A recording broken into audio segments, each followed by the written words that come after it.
What's up to the chat? What's up, fellas? Boy, it's good to be back, man.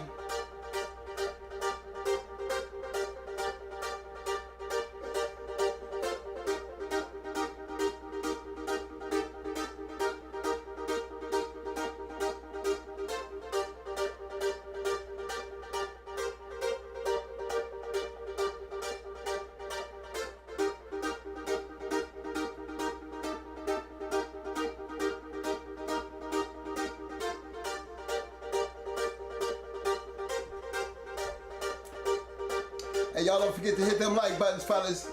Don't forget to hit them like buttons. What's up, fellas?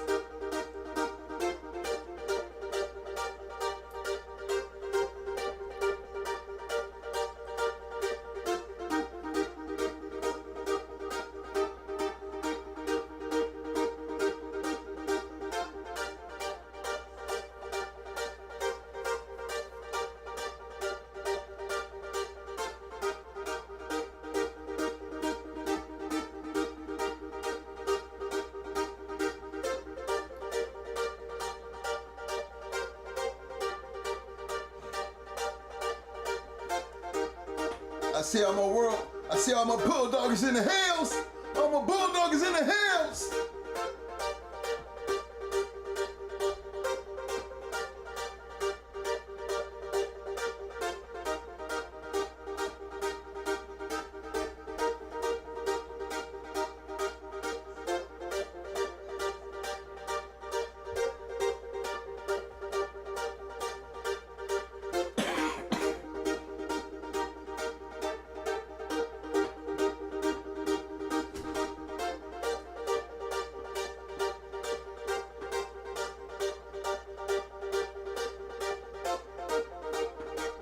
Hanging up there in that Detroit area, boy, for a minute there.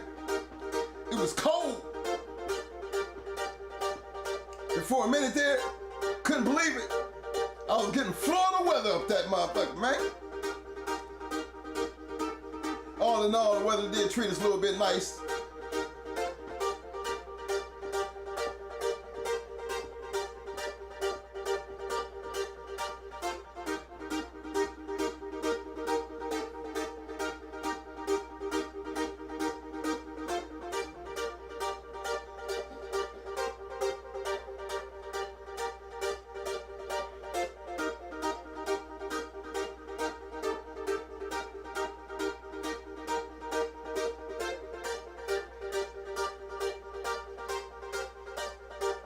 Let me start giving out my shout outs to my man.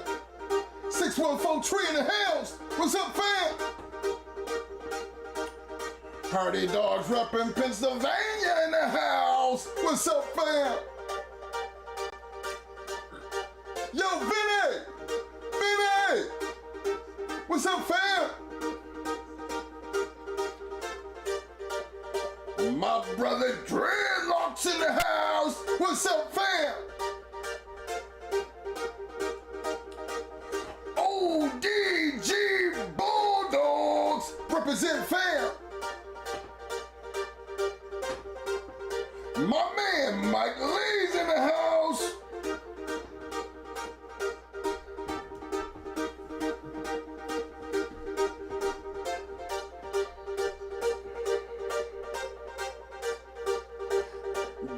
Kennels in the house. What's up, fam?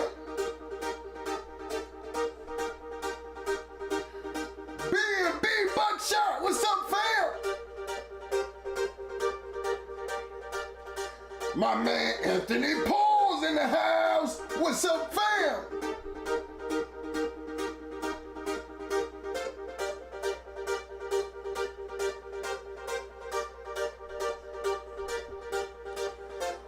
Mighty Stonewall Farm LLC's in the house.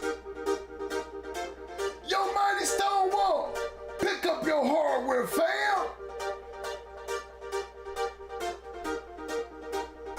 My main man, yo, C-Rich. Yo, C-Rich, what's up, fam?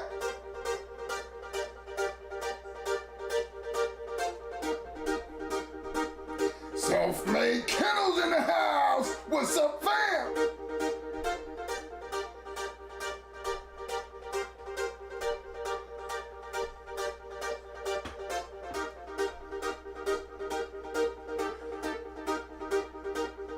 My main man, William McNeil's in the house.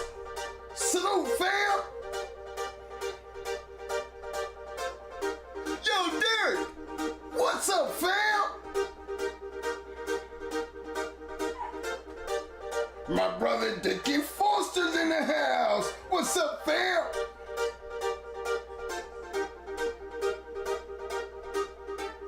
My brother Pit Dog. What's up, fam?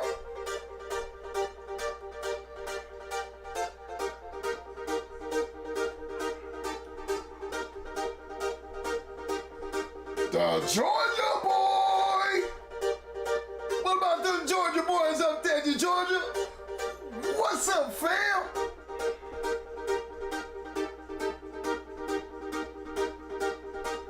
My man, Merritt Stoles in the house. What's up, fam?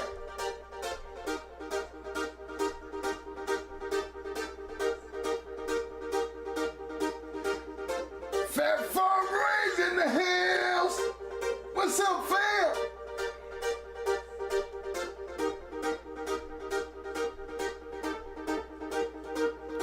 Yo, AJ. Yo, AJ. What's up, fam?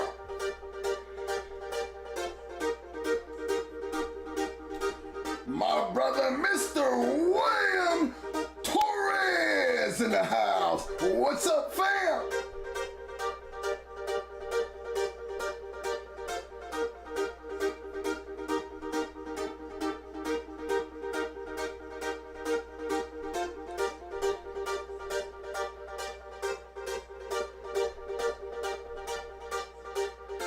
Reckless for shows in the house. What's up, fam?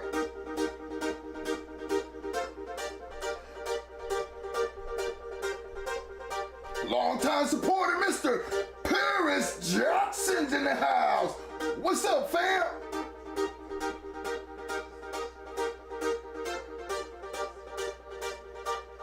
My man, Ron King's in the house. What's up, fam?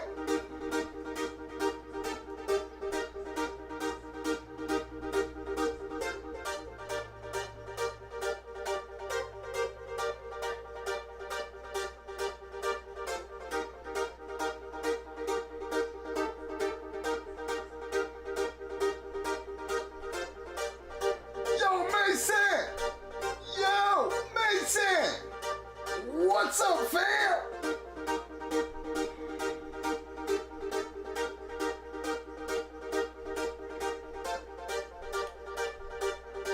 My man, Brian! Yo, Brian! What's up, fam?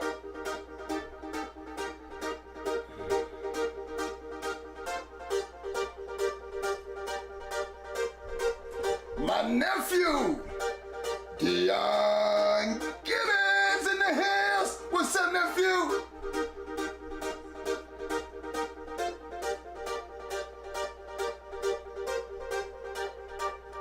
Special shout out to my main man, Rooted Kennels.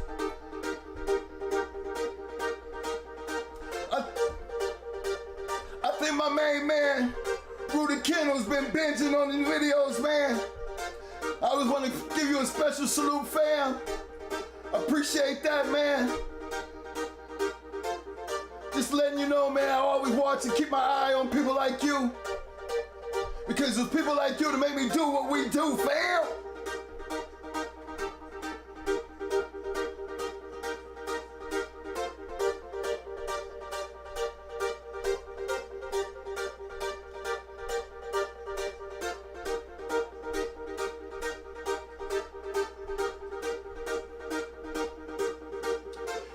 GH412 is in the house representing. What's up, fam?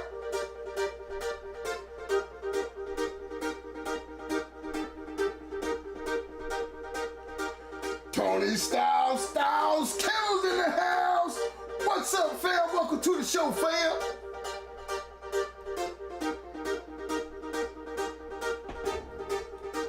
For all you newcomers who don't know, you notice everybody in this room is almost blue. In order to get that blue, don't cost you nothing. All you got to do is show up, participate in the chat, and before you know it, fam, you'll be picking up your hardware, fam.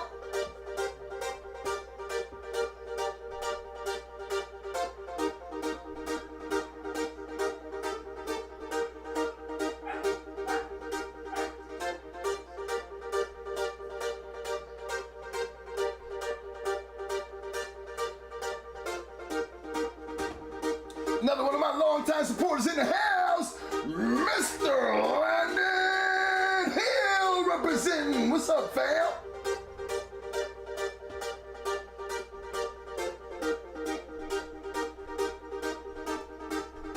Shout out to one of my longtime supporters, Mr. Supreme Excellence in the house. What's up, fam? Mr. James Jones in the house. What's up, fam?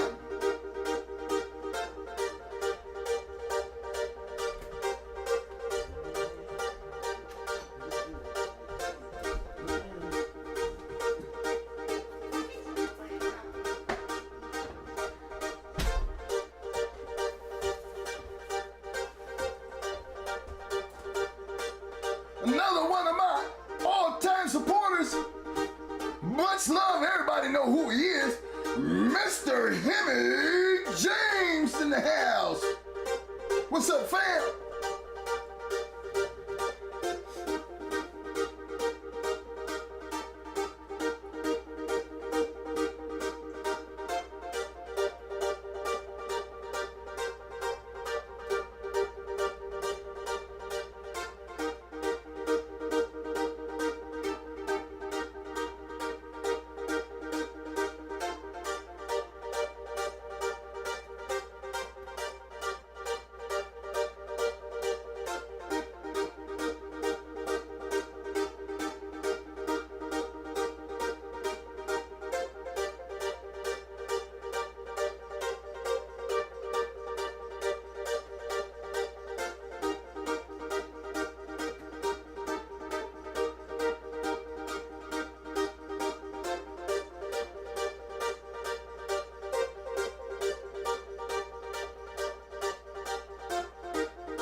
To my main man.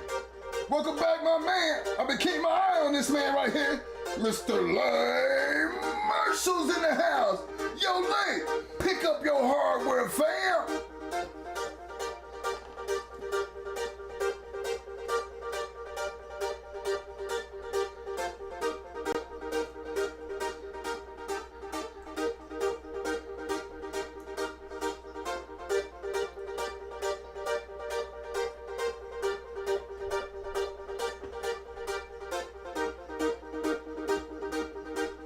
Another one of my fams, Mr. COVID 500 Kennels in the house representing fam. What's up, fam?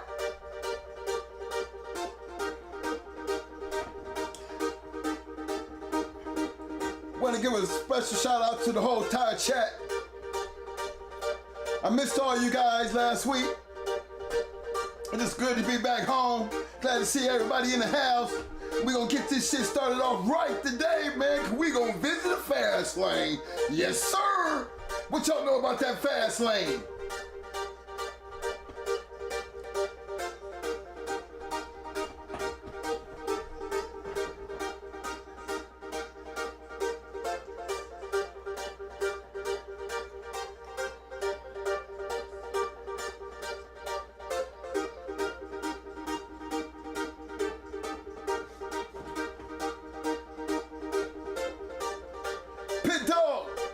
I ain't do a poll tonight, fam.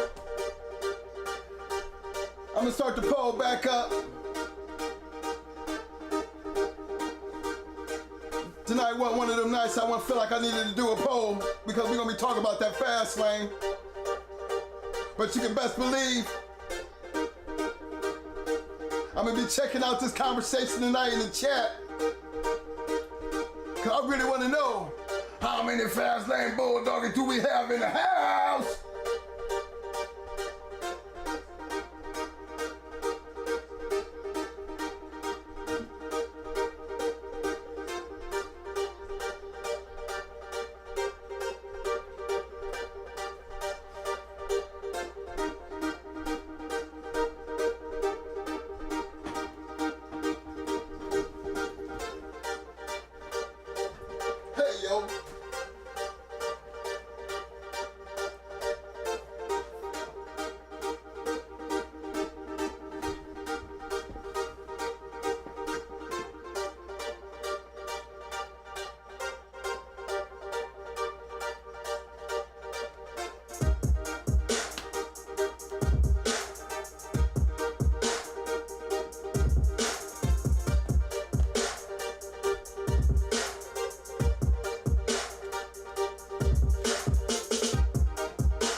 Shout out to the young hitmaster in the house. What's up, fam? Welcome to the show, fam.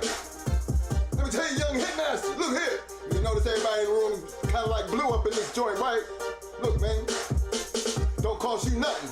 All you got to do is show up, show out, participate in the chat, and before you know it, fam, you will be picking up your hardware, fam. Yo, Mo.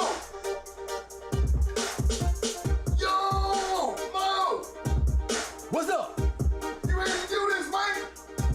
You know what's up. What's up, fellas? Tell them what time it is, Mo. It's that time, y'all. That Talk Shit Tuesday time. Our time. Let's do this. Come on.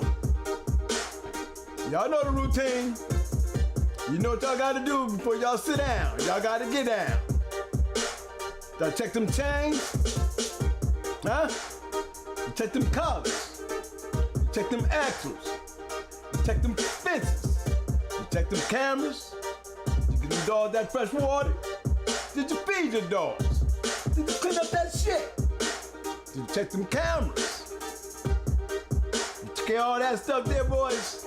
It's time to sit down, because I done already did to get down. Welcome to the night show, fellas. What's up, y'all? I miss you. I definitely missed you. Come on.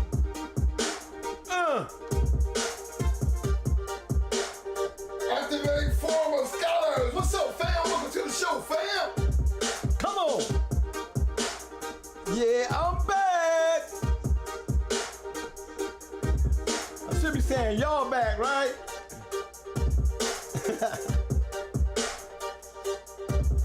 Woo!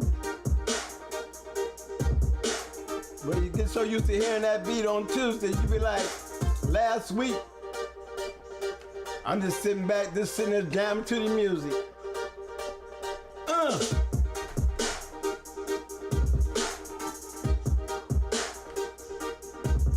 Come on.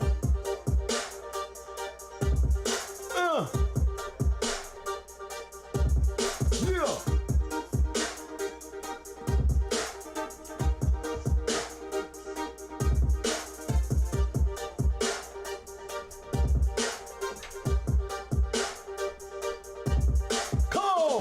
Yes, sir! Hey, Money. What's up, baby? We talking about that fast thing tonight, man? Talking about that fast man, thing, y'all. I hope y'all ready for this one. That's right, y'all. Y'all done already did to get down. It's time to sit down. Join the funk.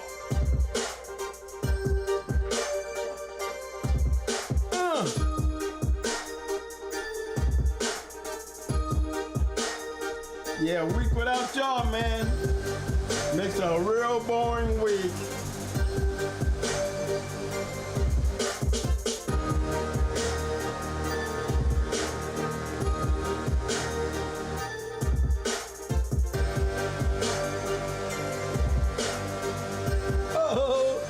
Jam. Come on.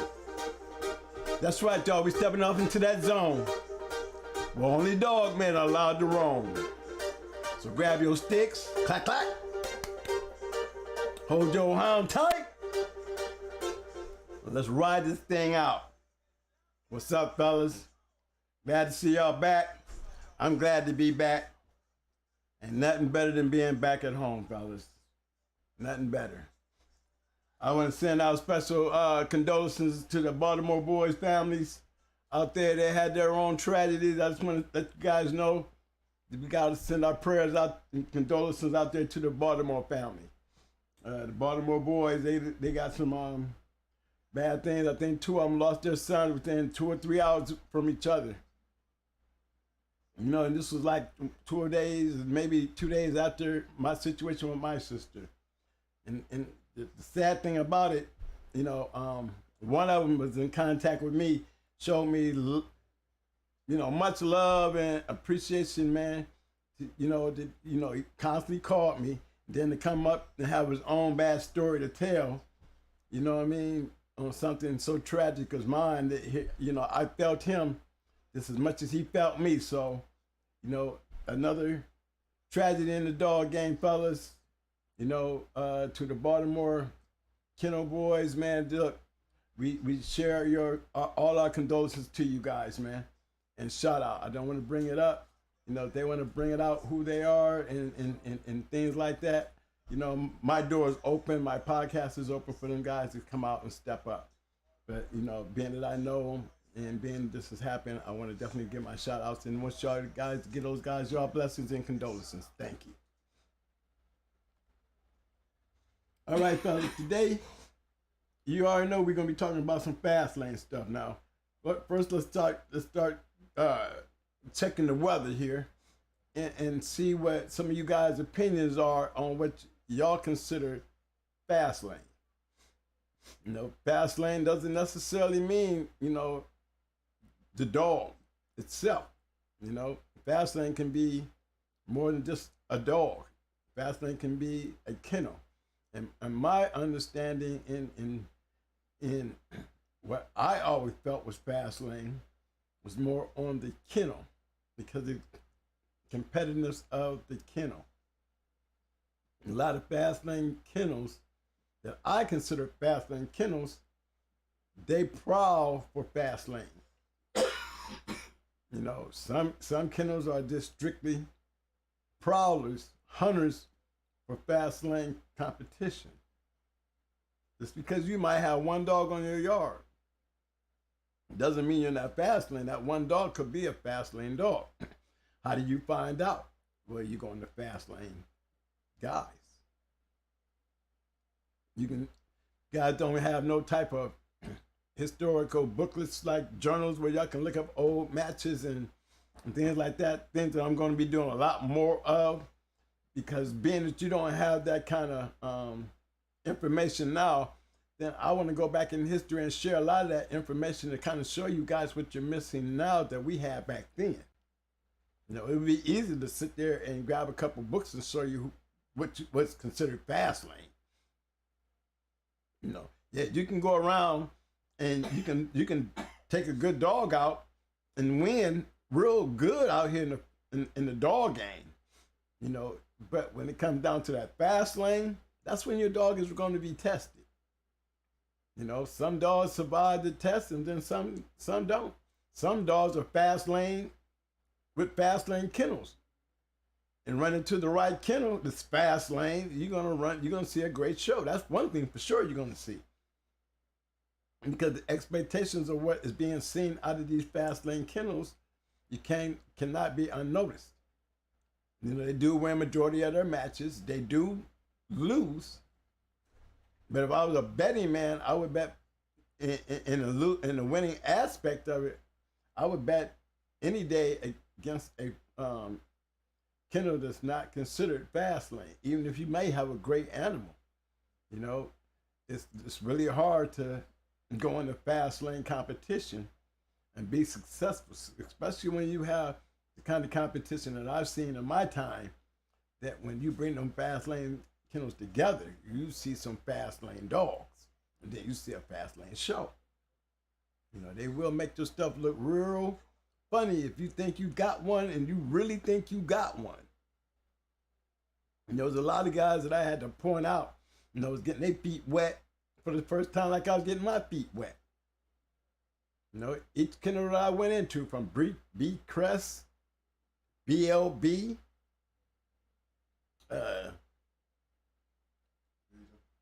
Legion of Doom. I mean, these were fast lane kennels, and I was just stepping up, you know. Caribbean kennels with Tommy Boy, you know. But the thing about it was, I had fast lane guys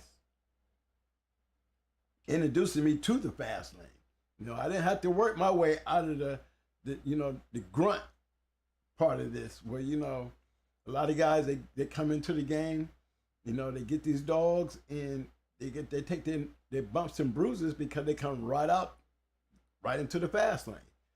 It's real hard to do, even when you got good dogs, depending on what part of the country you in, and is it saturated with a lot of fast lane kennels. There's a lot of kennels out there that is considered fast lane for certain areas that I can honestly tell you that when they creeped outside those areas, man, their record wasn't as good as the record they had closer to home. You know, this is where a lot of those great champions that were, you know, right there in that area winning, but then when they step out that area, or somebody step into their area, they lose. Not taking nothing away from the dog, not taking nothing away from the kennel. We're talking about the fast lane itself. You're going to attract those kind of people who's looking for that type of competition, and you will find it if you go looking for it. If you try to hide from it, it's going to knock at your door. You know, most of them do. This is where most of the champions end up, with them knocks. You know, because you're going to have fast lane guys looking for those fast lane dogs. You know, you might be whooping everybody over here. You know, like, I mean, not really throwing one in the air, but one in particular to me was Champion Doogie, when he decided to take his dog of the year, you know, chances, and go into round flash. You know, a good match, a long match, a great match. But it wasn't about the fact that he was dog of the year that made him go after Flash. It was the competition. See, hardcore, it was one of those great high-level competition kennels. You know, can't never say that he was scared of anybody. You know, he might have been wise to stay away, but if he seen that he had a great dog, he probably wouldn't care who he went into. But he wasn't no fool. And I always say that because I was around him and I seen things, and I can just say he wasn't a fool. You know, I give 9 million all her props, grand champion. After all the years, you know, he got one with a lot of great dogs that whooped a lot of good dogs too. But, you know, the level of competition that really sets him up in that high level of what I call fast lane. If you just so happen to ever step in the box back in those days and you had them on the other side of that wall, it would have been like an all holy privilege to win. You know, just to win.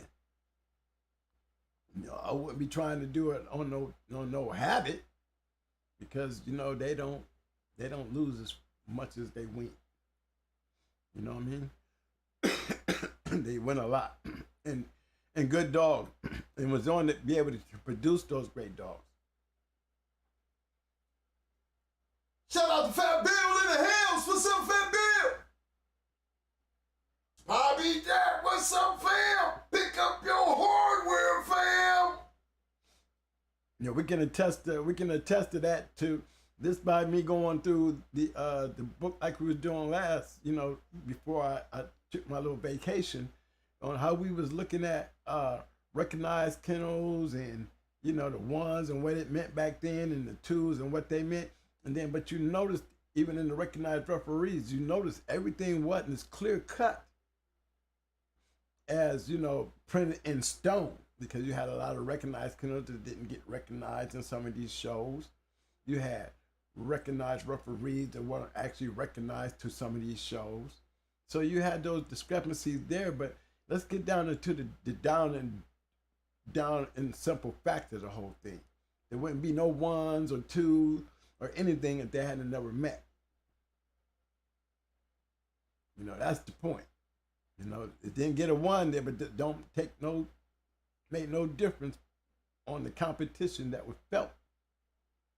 You know, you don't get a one today, then, you know, no one today, but then, you know, the next 2 or 3 shows you see, they're getting ones and stuff. You know what I mean? Yeah, but, you know, you got to look at it like this. The competition itself wasn't written in a book. It was laid out in a show and tell game. You know, you show and we tell. You know, maybe the telling part ain't always perfect, but the fact is the show was the most important factor in all that. And that is the fact that you had 2 good dogs. One necessarily was fast lane, maybe not recognized during the time, but throughout the time, you actually seen these dogs or these kennels become recognized very quick. Because they were going into a lot of recognized kennels, whether they were winning or losing. You know, they was making standpoints. A lot of them, I could spend a whole two shows just naming them off back in just my time of what we considered fast lane. You know? Another thing about fast lane. Fast lane is a game for hunters. Fast lane is the area that makes the American Pit Bull Terrier the dog that it is to this day. Period. I don't want to have to say it twice, but I think I'm going to say it twice because I want to make sure you guys clearly understand why you're out here making all these breeding with these pretty pedigrees and, you know, and everybody's adoring how pretty your puppies is and all that. That ain't what made the game. That ain't even what made the breed. Just want to make that perfectly clear. That is not even what make breeders the great breeders that they are. And let's make that perfectly clear. Okay? Because it has everything to do with the fast lane. The world of the fast lane is what makes the past and the future of these game dogs. Plain and simple. You can do all the fancy cutie breedings and have all the nice big old tuffy puppies and all that great shit, and it don't mean nothing. It don't mean nothing to a fast lane kennel. Nothing. At all.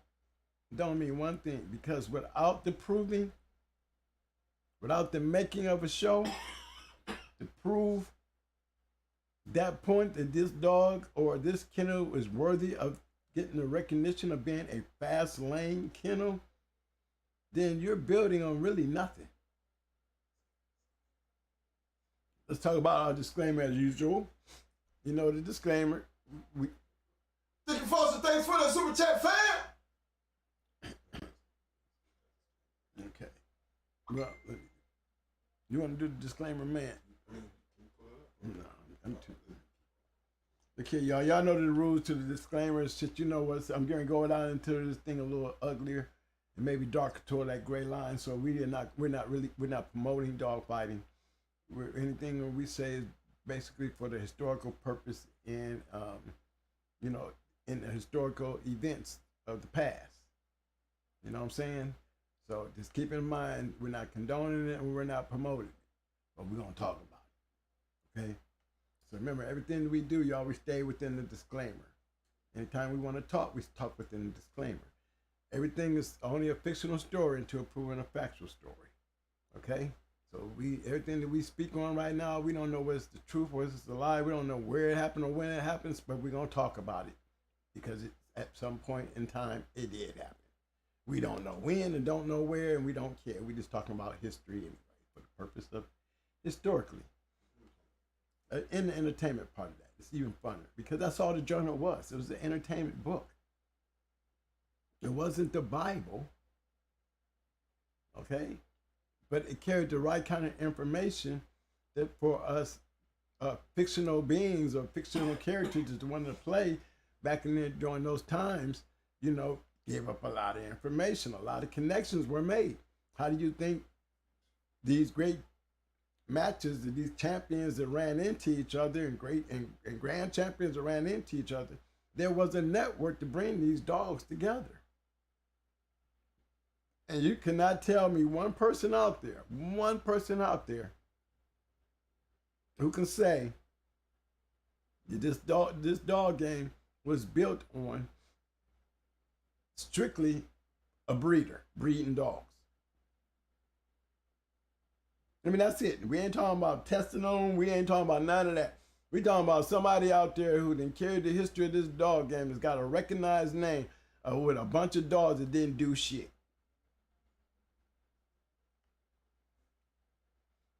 Okay, so we got that out the way, right? So we can take the breeder and sit him down for a minute, because without the hunter, there's no breeder.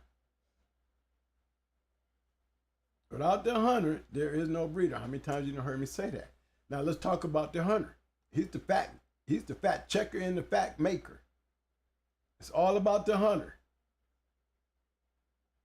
If you ain't fact checking, if you ain't fact making, then you basically don't have anything to do with the historical movement of these dogs. None. I don't care how many pretty pedigrees you done bred up. If they wasn't out there proving a point in the fast lane, it really has no major factor to the game. Bottom line, gentlemen. If you thinking that's gonna put you in the pinnacle of what's been done already, it's not gonna happen. It might happen to those who don't know no better and who's steady stuck on marketing papers. But it don't change the fact that, you don't fall in that category as a fast lane. And when you got guys out here trying to buy fast lane dogs, then you best believe you better be trying to find them from a fast lane kennel. And a fast lane kennel is not a kennel that's got pretty pedigrees. Period. Just letting you guys know that. Why so many people are out here breeding papers and breeding for branding particular bloodlines, and just so they can look pretty and capitalize on that.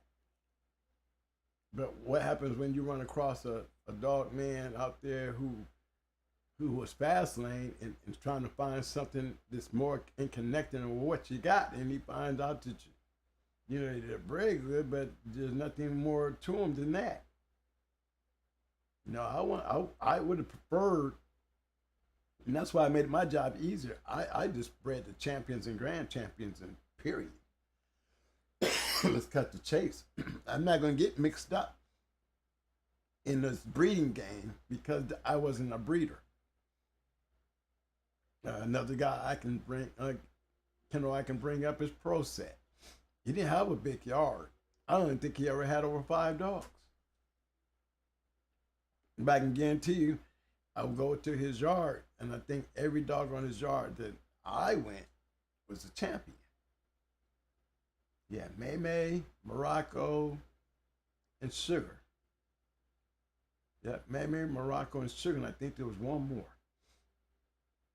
But here's a guy. Here's a kennel that just didn't do nothing but go around and buy fast lane dogs. You might have a one-time winner. You just so happen to see that dog and like it, and like, I want that dog, and he'll take that one dog, and he'll go into nothing but champions after that. 2-time winners and champions, that's where he going with that dog. He ain't something nonetheless. If you ain't giving him a 2-time winner or a champion, he didn't do it. It went May, he went in the base really 2 4-time winners. Her last two wins was against 4-time winners. I think Chi-Chi was one and Nini was one. She won her championship on Chi-Chi, and then she won her 4th win on Nini or Nene. And both were great dogs. I mean, in their own right, they were great dogs. But she was a very exceptional dog.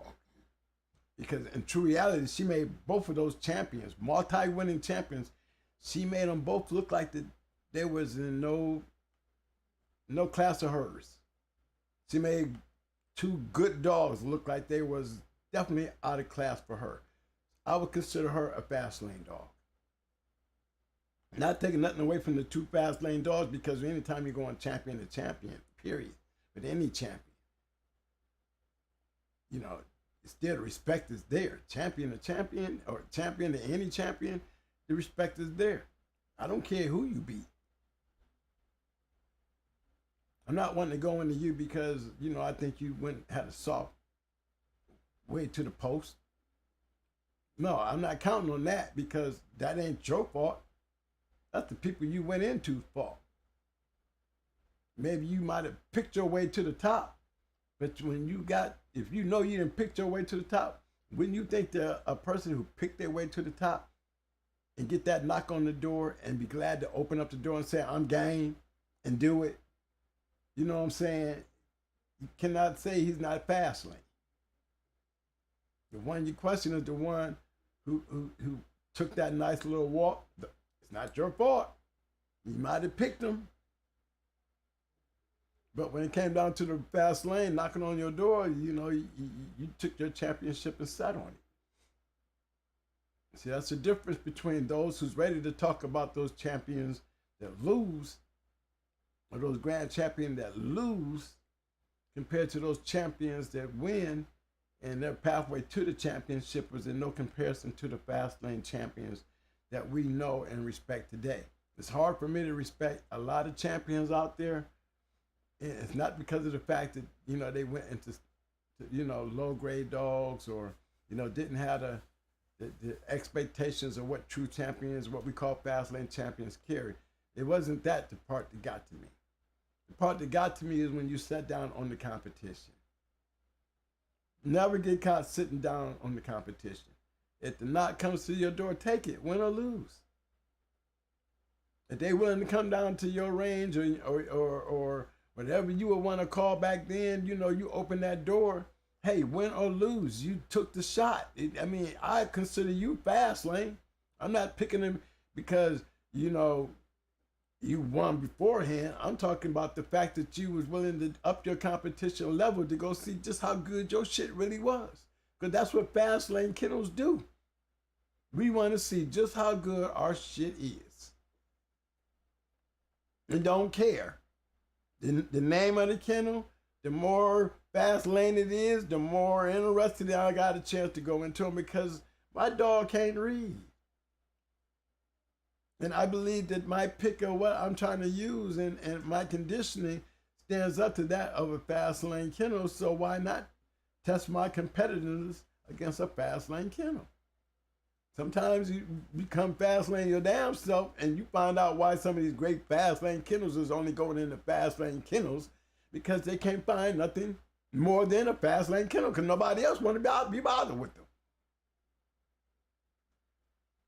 This is why you had a lot of great matches with Strictly Business and Work Kennels and the Yankee Boys and RC and So-So Boys. These all fast lane. I mean, I can just go on and on and on and on. You can pick up a journal and you'll see these kennels. Still Real Kennels and them boys right there. They were a lot of shows. True Colors, a lot of shows. Ram, pretty busy guy back then. You know, a lot of shows. You know, No Name. Great dogs. You know, a lot of the Mayday dogs, I have to give them credit. Because, and these are the Mayday dogs before they went to Ecuador Mayday dogs. You know, back then, I think Luke Kane and Brat back in the 90s was the only champions. And Luke Kane was a grand champion. Now, they was a little slow on, you know, getting us where we wanted to be with Brat. But I'm almost positive that I think that Brat was already a champion by the time Luke Kane won his third with STP. I think he got Luke Kane from Deep South when he was just a two-time winner. I think by the time he got Luke Kane his third win, Brat was already a champion. That would be making Brat the first champion. Now, by the time the 90s came along, Luke Kane was already he was a grand champion. Actually, I think he was already a grand champion by the time our championship actually came out in the journal. All our in '99. I think it was 99. We was already had won 3 in early '98. Again, being slow on reports because I didn't report. People who reported my shows, they reported them. I didn't. So it was a little slow. But even still, you know, they got recorded. And I think Brat was a champion before Luke Kane, and Luke Kane was the first grand champion. By 1999, it was Brat and Luke Kane. Grand champion Luke Kane and champion the Brat. Hunch, May, 600, all those dogs. I mean, I can just run about 15 of them off to you right quick. You know, all these dogs, Twisted, Barracuda, they were all just hitting the circuit. Now, like I said, I can run like 15 of these dogs, you know, right here. And imagine what kind of effect it was having in the game. I mean, to not only to me because I was noticing them, but what it could have been to Victor while he was sitting back with Mayday. Keeping in mind now, none of these was coming up by way of Victor at all. Not one of them. I don't remember one of them. Yeah, they might have been off of Mayday, but it sure wasn't Southern Kennels running them. And when these dogs hit the game, they hit the game running, and they're hitting the game running with fast lane guys, and were making a lot of new guys fast lane very quick. You know, I'm talking about a line of dogs that's not coming out of one concentrated area. A lot of them, yeah, they were coming out of Florida, but you know, it was just the impact it had on the game during that time. I would have to say Dead Serious with the Banjo Dogs, Strictly Business. They were really what I consider back during that time true colors. And I'm not talking about the Abrahams now or McNasties. We're past them and we're moving up some. We're going on during the time that, you know, that I had Brat and Pretty Mama, and I made my moves with the Stone City Mayday Cross, and watching how the Mayday dogs started, you know, really making a name for themselves out in the game. You know, they were, you know, when you got a line of dogs that's winning like 95, 96%, and we know the records of the dogs that you know, eventually, and just speaking on the Florida dogs, the ones that was here before they moved to Ecuador, because a lot of shit happened once they got to Ecuador. But a lot was right here front and center, right here in this country before that happened. You know, a lot of fast lane. You know, I would have to say again, kennels such as, you know, Stone City, we try not to say their name, but when it's stamped in the history of the dog game, how can I not? You know what I mean? We're talking about back then. I can't speak on now because they're not a part of now. Speaking of what they were a part of when it came back to being back then, they had just as much of an impact with the that Buck stuff and that Awesome Baby stuff as much as actually Mayday did. You know, it's just lucky that lucky for Mayday that Yellow Buck died at a, untimely death, or he probably had a name just as much as Mayday. Because what little he did just as much as Mayday. I mean, between the two lines coming together, they made, you know, a historical change in the game, even though there were guys out there breeding yellow dogs to Buck kind of dog. They didn't bring them two major dogs together. See, those were two major dogs to me. That when you brought that together, it was almost like a creation of a whole new line of dogs that you can see even today, to this day. And we have to include Barracuda, we have to include Luke Kane, we have to include Brad, we have to include any other dog out there that was bred that got puppies coming by way off of those great dogs. Like we have to do with the Banjo dogs and the BB Reds, and you know there were certain crosses like that Banjo Red Boy cross. You know, that really makes an impact into the game. It almost starts off a whole new line of style of dogs. I'm not just talking about dogs because they're bred pretty. We're talking about fast lane dogs that would go out there and crush some shit. You're not getting in these names from breeders. These names that I'm talking about are not coming off the yards of breeders. They're coming off the yards of hunters. Not one of them that I named have anything to do with a breeder.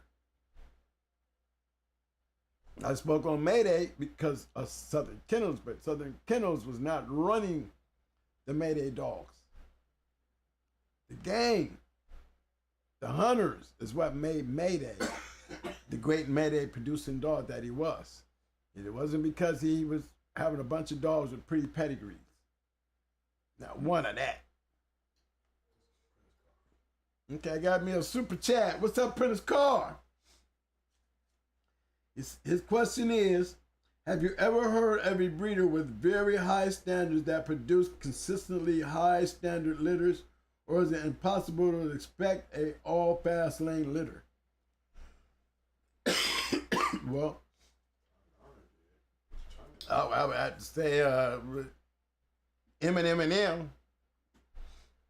I would have to call that a fast lane litter. The Triple M's, you know, they had a fast lane litter with off the Smiley stuff, Panther, Hellcat, you know. There was several, I think it was 7 of them. And then we have to say, Mayday, I would be considering him a consistent fast lane producer because when you look at it, you know, I bred Brat, but, you know, Barracuda and Luke Kane, a lot of them dogs came by way of Victor. So I would call him a breeder that produced fast lane consistent dogs. As far as the litters, you know, I would say Mayday came out of a consistent fast lane litter.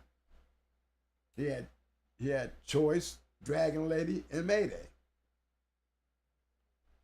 All champions. You know, I would have to say, yeah, it's possible. It's very seldom, and I'm gonna tell you why I think it's seldom.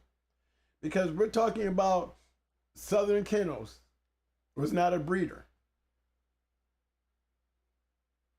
He wasn't. When his concept of when he produced the Mayday dogs that, you know, Mayday, like I said, Choice and Dragon Lady, you know, those were match dogs, proven match dogs. Not just they were bred good, they were proven. So I would have to say I give the credit to more of a hunter that's a breeder because he breeds to hunt. That you have a better chance of getting consistency out of that compared to a breeder who don't hunt and just making good breedings with great dogs. You know what I'm saying? He's just making good breedings with great dogs, but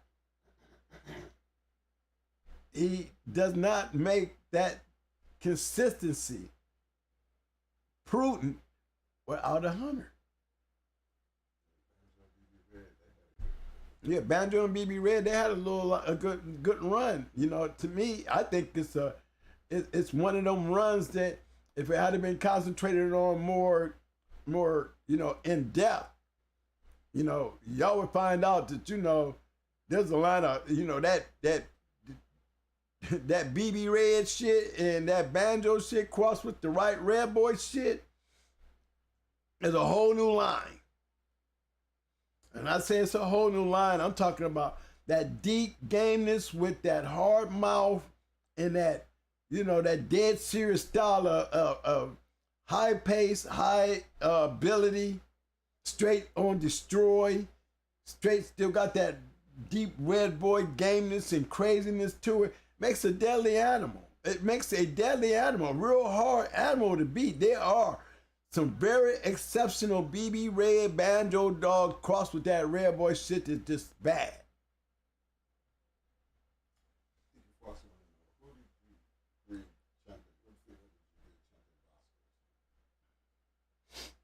Who, Bosco? No, we bred Shirley to Bosco. Dickie Foster. Shirley was bred to Foster. The champion, Dickie Foster, his name Dickie? Dickie, yeah, it was Shirley that was bred to Bosco, champion Bosco. Wood Shirley. Shirley 2? Shirley 2. You know, without Shirley 2, there would be no Blackjack. So if you guys look up who Wood Shirley 2 is, Wood Shirley, it was actually Pope's dog. He was the one that made that breeding. He just gave us a pup out of it. Pope gave us a lot of dogs. Remember, he's the one that got me the Triple G bitch. He's the one that got the breeding. He's the one that bred the Bosco. He was the one who actually let Shirley go to go on with the career that she ended up doing. But a lot of those great breedings that Shirley did was after James Pope. The breedings that James Pope did do with Shirley weren't utilized right because they weren't getting in the right hands. You know, you make great breedings, but if you don't get them in the right hands, they're going to become dead breedings because there's nobody out there doing what could have been done with the dogs. That's what that was. But most of the time, my bitches, you know, I only had 2 champion bitches, you know, and they were bred always to champions outside of Brat being bred back to her son, Little Mayday. Back to Maytu, but other than that, I look for my consistency by way of that. I'm looking for fast lane dogs by way of that. By the way, I breed the match dogs that were I considered fast lane and had fast lane shows and stood up to the test. Not saying that all of them had the greatest ability, all of them some stood out more than others. You know, it was just the fact the way they were bred and they was doing what their bloodline said they were supposed to do. And that's what attracted me to those dogs. And that's why I always went after those particular kind of dogs. Because I'm trying to incorporate that into my yard, to put my yard at a standard of fast lane. That's why some of the better dogs never made it to the box off of my yard, because I'm always putting the best on the best. Somebody's going to go down. Somebody's going to go down. When you're taking 2 good ones and putting them together, believe me, somebody's going to go down. It's a proven fact. I've done it enough times. A lot of great dogs that could have been matched that I didn't match because they went down. The only reason they went down because they was on better dogs. And that was the kind of dogs that I wanted to use. I didn't want to use something that could go down in a row and have to show its gameness. No, I can't use that. It just showed me that the dog I put on him was better than him. So let me use the dog that's better than him and put him out there. And it usually worked good for me because I didn't have a whole lot of quits out there. I didn't have a whole lot of dogs out there quitting. And, you know, like I said, I got hit early, but I never lost a real short match, you know, where I was outclassed. You know, I've always been able to show a good dog, win or lose. And it's because I played on a high level, a competitive, so what I saw when it didn't cost me, I used at home. If I can see it for free, then I'm going to get the best look that I can get out of it because I know what fast lane looked like. So if I can't get a fast lane out of this, then I'm not going to use it because that's like me taking a dog out there and hoping he wins instead of knowing he can win. You know what I mean? You got to be aware of those fast lanes. You know, some fast lanes get lazy and start trying to bring everything through. You know, that's when they start losing. Every once in a while, you'll see a fast lane kennel take a beating from a guy that you don't even know nothing about. You don't even know the dog, but he got beat. You know why he got beat? It's not because he was on a better kennel. Maybe he just didn't bring the right dog, or maybe he didn't bring the competitive dog that had their name sitting up there in lights. You know, a lot of these dogs that I'm talking about, the only reason I can call their kennels fast lane because I can rat off great dogs that were champions or grand champions on the yard. You know, but I'm pretty sure some of these dogs that they got out there and didn't really do much, or, you know, like I said, 9 times out of 10, if you put a fast lane on a nobody, the nobody's going to lose. but you still got that 9 out of 10. That means there's one there that can win and will win. All right, that one right there. Let that be you coming into the game, being introduced, because that's where you see what it takes to be that kind of kennel. You know, be proud of those when you get those, because they don't come easy. You know, and you better have the right one, because after you start that shit, guess what? All of them gonna be knocking. Every top name kennel, every fast name kennel you want, gonna be knocking at your door if they got your weight. Why? Because you have shown them competitiveness, and that's what the game is all about. You can't move forward with the history unless you've proven these dogs are what they are. And ain't but one way to do that. Without that, there's no history or future to what we call the American Pit Bull Terrier. Go ahead, Mike. Shout out to my main man back in the house. What's up, Crockett? Y'all know what I'm saying, right? David Johnson, what's up, fam? So, I mean, and while we on that, okay, being that we don't have the reference in these time and days, and you have a lot of good breeds being made.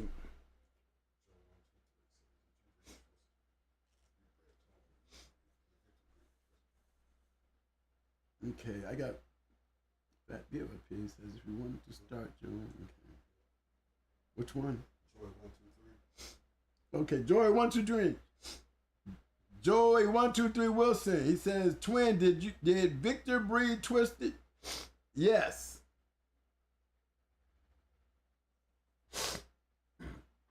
Yeah. Victor, there was it was more than just Twisted. I think it was another one he had a littermate too. That was pretty good. But you know, people says Twister, but I always known him as Twisted. You know, I think that's what his name was. It was Twisted, not Twister. And it was from Victor. Deep South Hattie. Like I said, a lot of these dogs that came out of Miami was like Barracuda, May, Noriega, 600, Twisted, Lou Kane. You know, all these dogs was all in one little concentrated area. And they was out here smashing the game. I'm just going to keep it real with y'all. There was, you know, I think at some point guys was hating to hear the name Mayday. Well, this dog off of Mayday, and everybody start chopping her. What the fuck? This Mayday shit. You know? And the more you had people saying that Mayday dog shit ain't nothing, the more they was making more of these Mayday dogs famous. Because it was something special to them.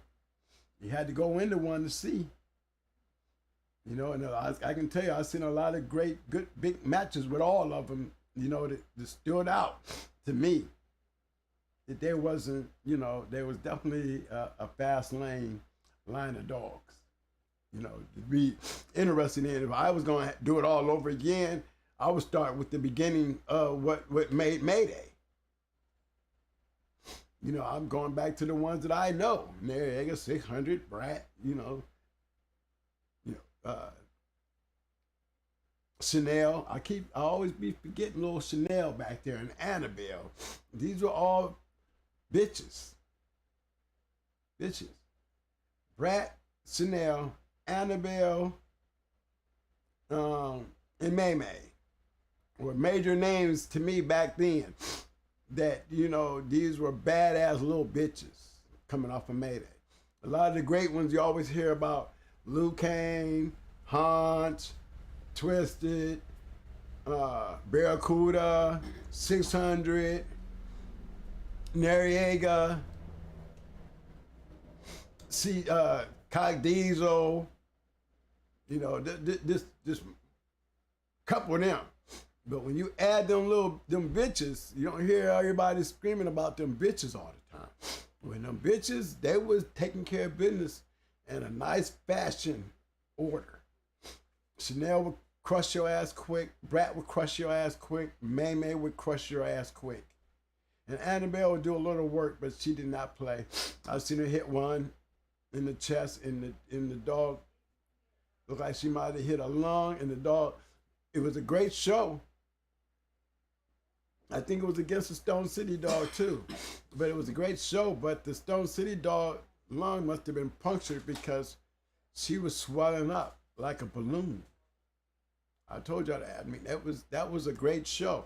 But that's where I got a chance to see Annabelle's true bulldog. Chanel and them was destroyers, Brad was destroyer, and May was destroyer. If you didn't have the ability, they walk over your ass. You could be a good dog, you're still gonna lose. Just being honest, because your ability was in no contest as on the level of these bitches' ability was. These were fast, real talented, destroying dogs. They just really didn't care who you put on them. They was gonna. It's just a matter of how long you could withstand their pressure. And you don't hear a lot of people speaking of the Mayday females. When it was a Luke Kane bitch that set the record in the history of the dog game of being 4 generations of grand champions. You know what I'm saying? We already had 4 generations of registered mares. Now we got 4 generations. Luke Kane's linked to 4 generations of grand champions. He carried the grand champions of the pedigree for his registered merit. He carried the title for as, the first grand champion that ran 3 generations back to back to back. He was the first one to make it recognized on records to do that. And then you got Luke Kane again with the grand championship, back to back to back to back. You had 4 of them. And we start off from grand champion Yellow to Mayday, to Luke Kane, to grand champion Luca. One of the first to do that. 4 generations of continuous grand champions. And if you notice, there's a whole lot of all wimps down that line too, which start back from Yellow, right? We start from Yellow John to Yellow, to Mayday, to Barracuda. We do the same thing with Luke Kane. We can do that a couple more times with Hunt. You know what I'm saying? Where they pedigree speak. And these dogs were able to do something consistently, not just in the box, but outside the box. The characteristics of what makes a line great. You can hate the Mayday dogs all you want, maybe because you ain't got them on your yard. But if you actually look at the overall outlook, if I was trying to build a yard, doing something and using something, that would be my template, because that's the most impactful template that the game has ever had to offer the game itself. Well, you actually got to look at it and see it for what it is. You can't deny it. You might hate on it, but you sure as hell can't deny it. Now, if you can run a line like that and be successful like that, then we can sit down and talk about it. But the only reason I'm talking about it because it's relevant to what we're talking about, and it's a fact.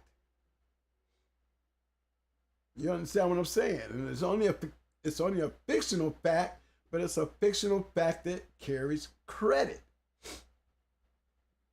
You know what I mean? Barracuda falls down the line. He falls a short second to Luke Kane. He fell short to Luke Kane because he had a lot of winners coming down off of him that produced some good dogs too. But it's not too many dogs out there, guys, can make those kind of runs. And if you got that kind of line that's making that kind of run, why wouldn't you not call that line of dog fast lane? We're not talking about every single dog out there is a fast lane dog. We're talking about the accomplishments of what hunters have proven, not bred, proven. Not talked about, proved. And those results alone, they are recognized as a fast line of dogs. And by that means only, as far as I'm concerned, that's the only reason, and the only reason why they are always considered fast lane dogs, based upon what has already been proven with the dogs that have proved it. Me being happily and gladly to say that I have experienced that myself and seen a lot of it myself, to know that, it's not just the kennel, it's the line of dogs. Shout out to my main man, Provocateur Boys in the house. Hey, what's up, big bro? What's up, bully? My man James Jones, Jermaine Hunter. Mr. Hunter. What's up, fam? Hey, I don't know whether I got a cold coming on. You both, man. Ever since I got back down here, man, they're making me pay for that up north shit, man. So I gotta go get me a quick tissue here, y'all, cause you know I want to be all on the screen with y'all. You know what I'm saying? So, you know, right? It don't look right, do it? No, it don't. Hey, for you fellas out there who want to get on that super chat with some questions, don't forget to hit that super chat. Right, give me a chance, Mike. Take over the mic for a second, man. You got the chat. You know what's going to be coming in. Check the weather, man, and tell me what they doing, man. What they saying? Is anybody agreeing with me? Is anybody with me? Is anybody got any comments? Of course. Of course.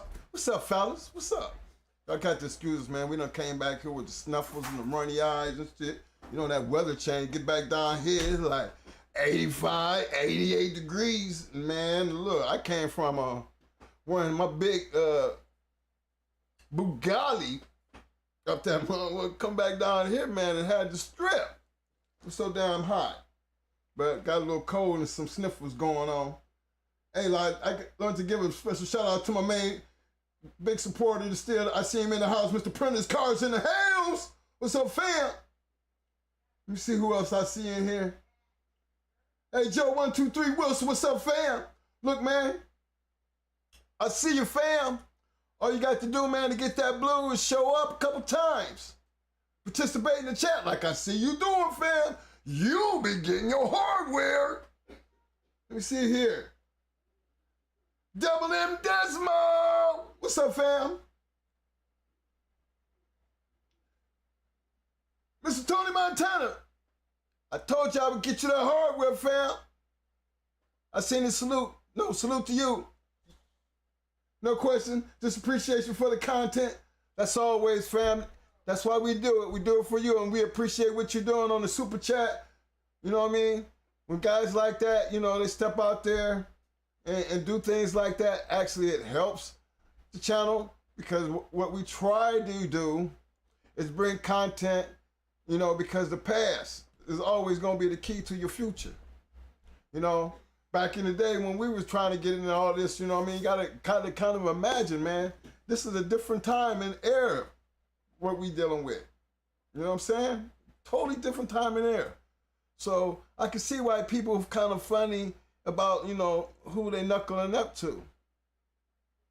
But that don't take away from the past, because it's like y'all got more knowledge ahead of access to information than we did. Yeah, we always just talk about the journal. And then we had to know somebody to meet somebody.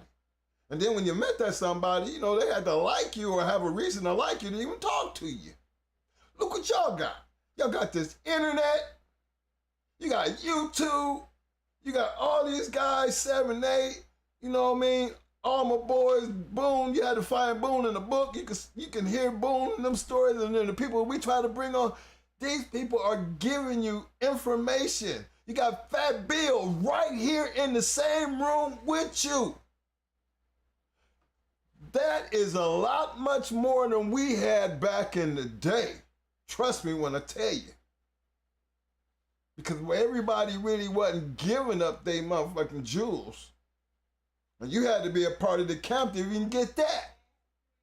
So when I look at what we're dealing with today, it's information-based, you know, platform now.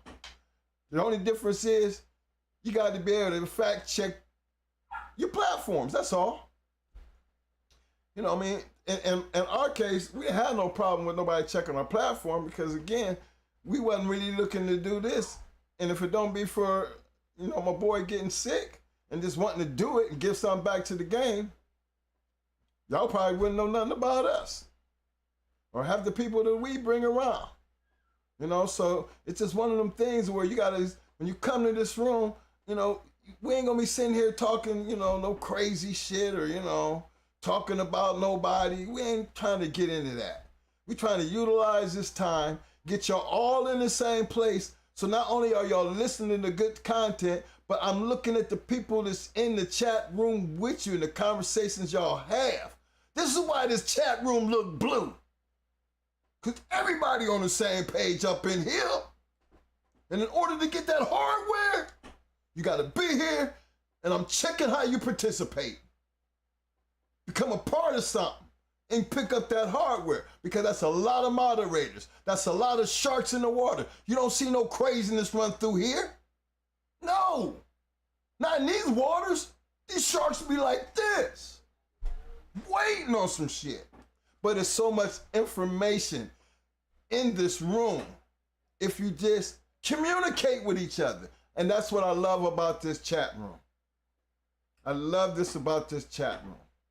Because you know what? That's family right there. That's a fraternity in that chat room. And this is how we all hook up on Tuesdays and Fridays. And we talk dogs. You know what I'm saying? And the good thing about being able to do that, the best thing about it is we all do it for that one purpose, and that one purpose only. The goddamn dogs. That's it. I ain't no funny man.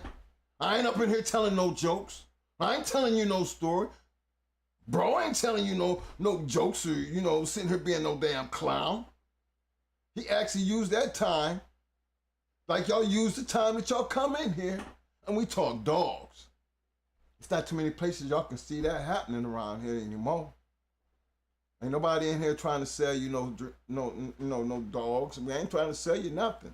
We just telling you the story. As long as we can be able to do that, that's what makes this channel popular to me. This is why we get out here and do this. Now, me being a second, I'm gonna tell y'all this, being right off the top. Y'all know I don't be doing the paper thing. But one thing I was always, funny about, because I was like the mouthpiece. Most people who in that fast lane, they was kind of like, they grazed you. You're not going, I was Journey the one that was like, I did the knocking. You know what I'm saying? So I didn't trying to be disrespectful or nothing. I used to just, I heard you got so-and-so over there and you doing that. And I said, we can take that, right? Ain't nothing wrong with that. Not being disrespectful, and then, I call you back. Oh, twin, what's up, twin? Yeah, we can do that. Yeah, we can do that. And that's that. Ain't no arguing, no fussing. And then, again, and back in the day, we used to get out there and put the word out, because after a while, things got kind of hard. That's twin in them, man. I ain't fucking with them, man. So now, I can't make no calls no more. So now I got to basically be like, throw a weight out, throw a couple weights, man, and see who we catch. So half the time, we had to just deal with weights. It didn't matter if you was fast lane or a first time outer or anything like that, because at that point we trying to put some work in and get something done to see what we working with. And that was the thing about when we was breeding these champions and grand champions. You guys got to understand. There's a lot of dogs, man. There was a time, man, we had 80 dogs. 80. Yeah, 80 dogs on 5.5 acres. Yep. And look how many of them good dogs that we let get away that wound up in other people's hands. And y'all see some of them in the beginning of this of this podcast. To just happen to be out of them litters when we kept this and let that get away, and that still went on to be the shit. Yeah, we did end up doing, seeing a whole lot of that, that shit he talking about, that 2 good dogs on, and we took the best of the best and then end up, either selling or giving away the other ones, and they went off to do it in somebody else's hands. So a lot of you guys that got going hard dogs in your pedigree that didn't come directly off the yard, because we end up giving a lot of them, they didn't make the hunter team, to good people who did good things by them. And that's another plus you gotta have. Not everything, like Fat Bill said, gonna work. But I'm a true believer when he said at least 30 dogs, because I'm telling you, when you're breeding grand champions and champions, shit, 30 ain't enough. You know what I mean? Look how long you got to keep that before you got to check that and make sure you letting the right thing get in the way. Yeah, we was all up in there trying to make sure. You know, that is a lot of work and dedication to be able to do that if you're trying to really be fast lane and a hunter in this game. For all of the ones who have done it, you got to give them their respect, man. You got to give them their respect because it is not easy to do as a hunter. As a breeder, you know, hey, as long as people buying your shit, hey, that's all that matters to them. You know, but as hunters, we don't have that, you know, we just don't have that luxury to me. Because, damn, it was some that got away that I wish didn't get away. Like, Nasty Nick got away. The shit, she got away. May 2 got away. Yellow Day got away. Elrod had got away. Red Man had got away. You know, these was dogs that was on the yard that was tested against other dogs that we wound up keeping and doing good things with that went off and done good things in other people's hands. And I was, you know, just because, you know, we wish we could have kept it all. 80 was too much, even back then. And he wasn't lying. We started at 80 and in 1 weekend we was down to 40. Yeah, he wasn't playing. And it definitely happened just like that. All weekend. Had everybody, I mean, it was almost, it was a festival, actually. It started out being a damn barbecue, and before you know it, Friday, Saturday, and Sunday, it was on and popping. If you had it, bring it. If you thought you had it, come check it. But we going through the yard. You know what I mean? So a lot of deals was made during that weekend. A lot of good dogs actually got away. So it's not an easy task, fellas. And the reason we sit here and talk about the fast lane, because again, you know, we did, remember when we was in Carolina, we used to do, you know, I would call it, we was boots to it. So again, even down there, we was throwing the dog in the Noose River, and that was conditioning as far as we was concerned. And we were still going in, you know, doing damage just based on because of where we was. It wasn't like I was going in the Tom Garner. I think we went in the Champion Thor with Bruiser, you know, but look how Bruiser was bred. You know, he's off that low posse Buster. Who they off of?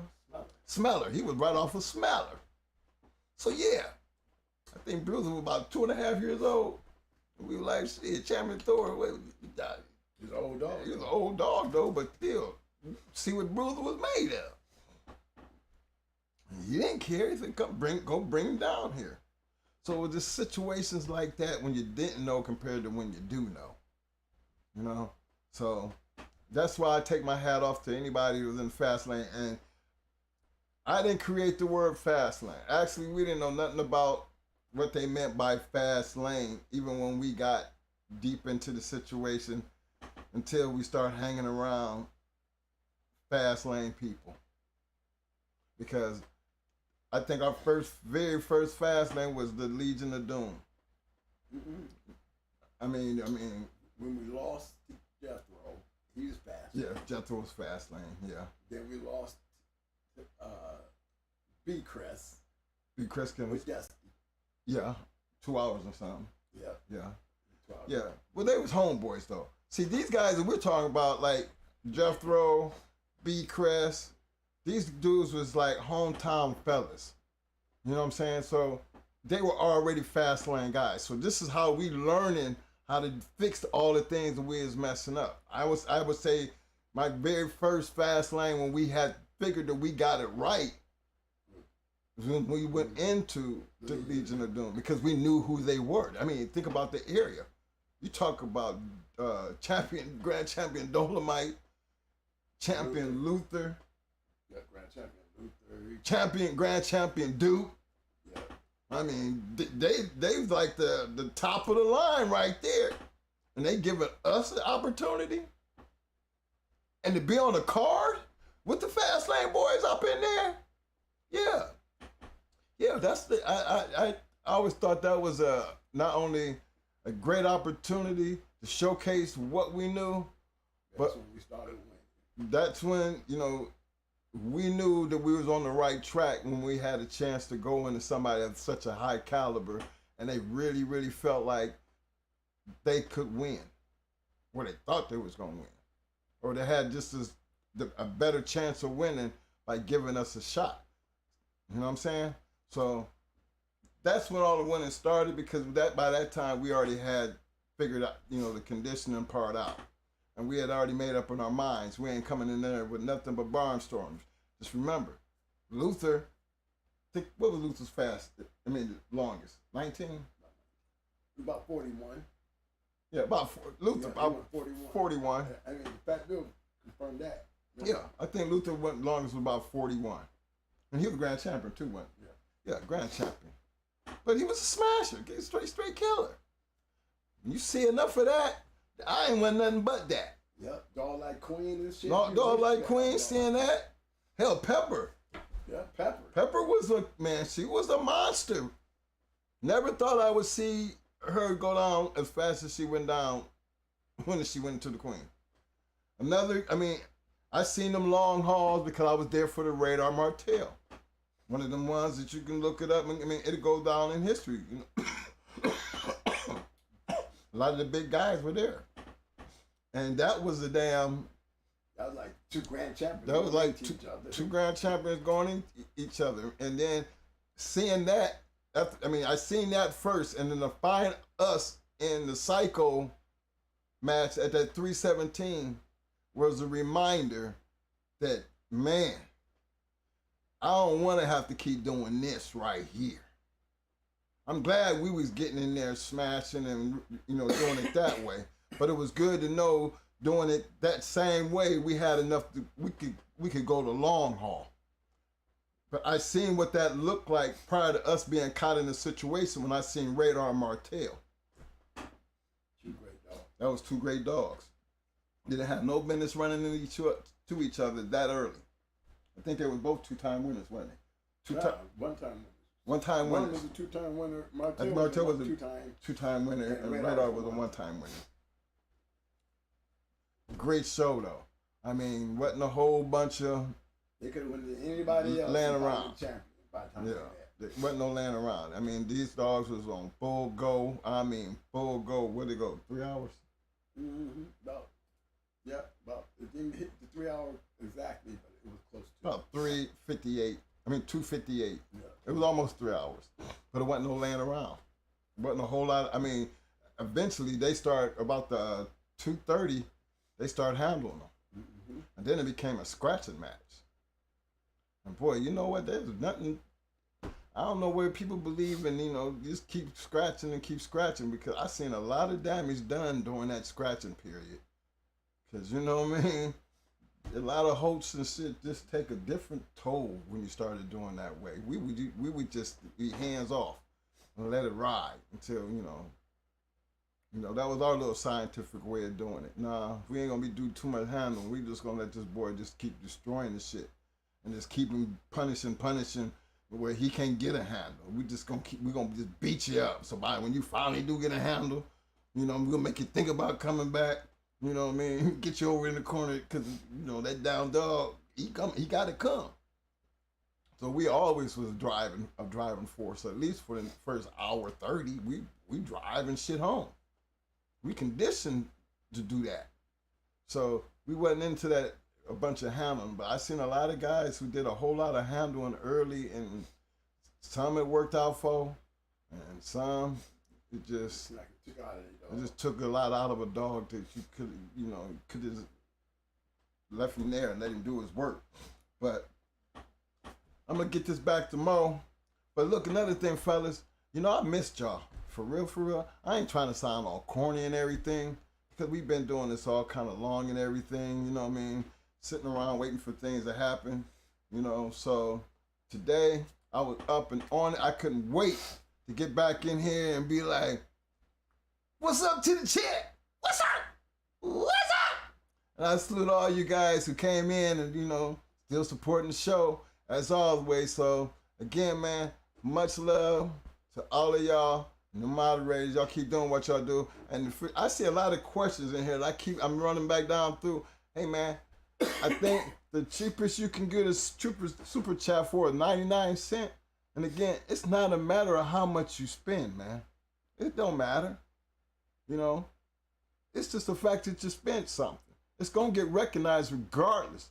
So just help it out. I don't mean no harm because I missed your question. You know what I mean? Trust me.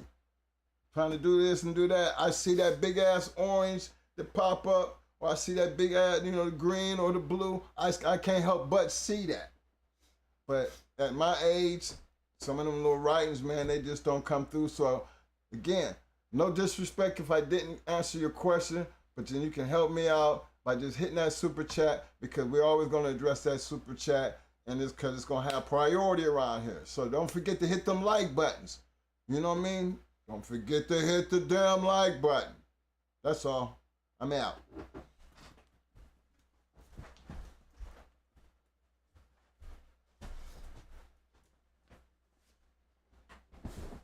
I'm back. What's up, y'all? Yeah. The weather's trying to get us. Y'all know we got a hurricane coming down in Florida again, y'all. Did y'all know that? This hurricane here is called Nicole.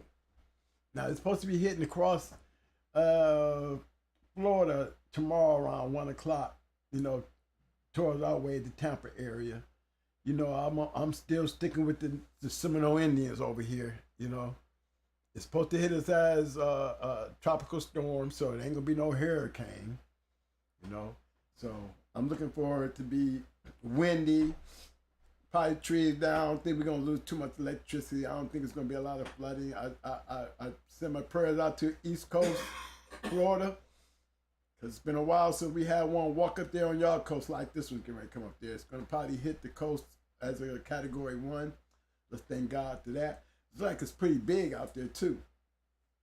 Now let's hope that all that damn swirling wind don't come together and form a little better, or they'll have a hell of a problem. You know, coming into sometime tonight, you know, that thing's gonna be gathering up some steam by tomorrow morning. But it's not supposed to be no more than a 1. And that's enough. That's enough to do damage to knock out power and flood when it's on the coastal waters. So all you guys out there on the East Coast of Florida, lock the shit down. You know, make sure all your dogs is ready for this heavy destruction that's going to hit your coast. And let's pray that everybody and their animals come out fine on that tip right there. Okay, let's get back into this fast lane shit. Mike. Welcome down, Ram Big Steppers in the hills. What's up, fam? Mayhem Kennels, what's up, fam? You know, I got to give y'all shout outs when you're in the room. What's up, big bros? What's up, fellas? How y'all doing? Hey, I was just going to talk about Lexus Coupe. Now I was looking at her process of going through her grand championship, and great, you know, one of them kind of dogs that you know, it set a point in the game. You can understand why everybody talks about the Tyrone shit. There was consistency here, y'all. Like, if I could have had some dogs bred like Lexus Coupe and Jigga another dog. I'm looking at these two dogs right here because I'm looking at these two dogs, looking at them, guys, and you know how you got a dog there that you know could probably be a grand champion when she went on to be one. But it's just the fact that, like Jigga, he didn't make his grand championship. But, you know, you got them dogs out there that y'all know that this can't get whooped, that you know. Now, there's many times that, you know, like me with Pepper. I don't know Queen, didn't know nothing about Queen. But I saw Pepper, and where I saw Pepper do some dogs, y'all, I would have said, you know, that's a dog that don't look like nobody's gonna ever have somebody come in here and whoop her. But to see, you know, the Queen come in and do what she did to her, you know, and the way even in the Nene, the guys, only reason I'm saying about May because May is the only dog that stands out to me you know, that was like Pandy and Queen. They could go in and literally destroy a dog. I mean, Brat, if we could have got bigger names, because Brat, she whipped the church boys. She let them go in easy fashion. I mean, Blue threw their shit. Blue, there was no competition. So I can understand why May May looked like there was nothing there for her to show her the competition that she needed to show. They needed to show to contend with her. And the same thing I had to say about Pandy. These were kind of dogs, guys, that you can just look at and know that, you know, Shady Lady, do I give that credit to Shady Lady? Yeah, I would give that same credit to Shady Lady too. Yes, I would. It would just been nice because Shady Lady was in a zone. There was so many other dogs doing what she was doing. It'd be nice to put them together. Now, for the ones who did put it together, like Mimi and Chi-Chi and them, to go into May May, you gotta give them credit. Because really during that time, them two bitches right there, Nene and Chi-Chi, they was eating too. Yeah, they were eating too. They were fast lane dogs. So to see that and to see a dog like May May come through there and just take two champions and dismantle them in the fashion that she did it was speaking on, you know, I've seen this shit before. I had it in my own dog. Brat was like May May. I wish I would have had the record that May May had, to be honest, because I would have loved to beat two champions with one dog. Okay, that's a dream of a lifetime for me. I went out to a grand champion with a first time out dog. You know, dog going for a grand championship. So one thing for sure, I was always itching to ever have that kind of event, win or lose. I took the shot. And that's what makes it fun, y'all. That's what makes the competitiveness of the game fun, win or lose. You know, I can't sit there and listen to another man talk about these two champions losing to May May and knowing damn well they didn't have champions on their yard to go into the bitch anyway. But you got so much to say about this and that. See, that's where I had the problem. Everybody's allowed to speak up and everybody's allowed their own opinions and shit. But when you say things that don't make any sense coming from somebody who had not had that same experience, but you sit there and you talk as if you do, then I think that you should be opened up to take the shots that I'd be glad to shoot at you and say like, well, thank God you didn't have a champion or anything to go into either one of them bitches because you probably would have added to their record. It's the fact that they couldn't beat May May. So let's not talk about May May. Let's just talk about the two dogs she beat because you whooped either one of them two. That's where I started with you at. So don't give May May all the praise and glory and then turn around in the same words and say those other two dogs weren't shit. Because the way she destroyed them, then I would be ready to cut off the whole record player, poof, and start a whole new record.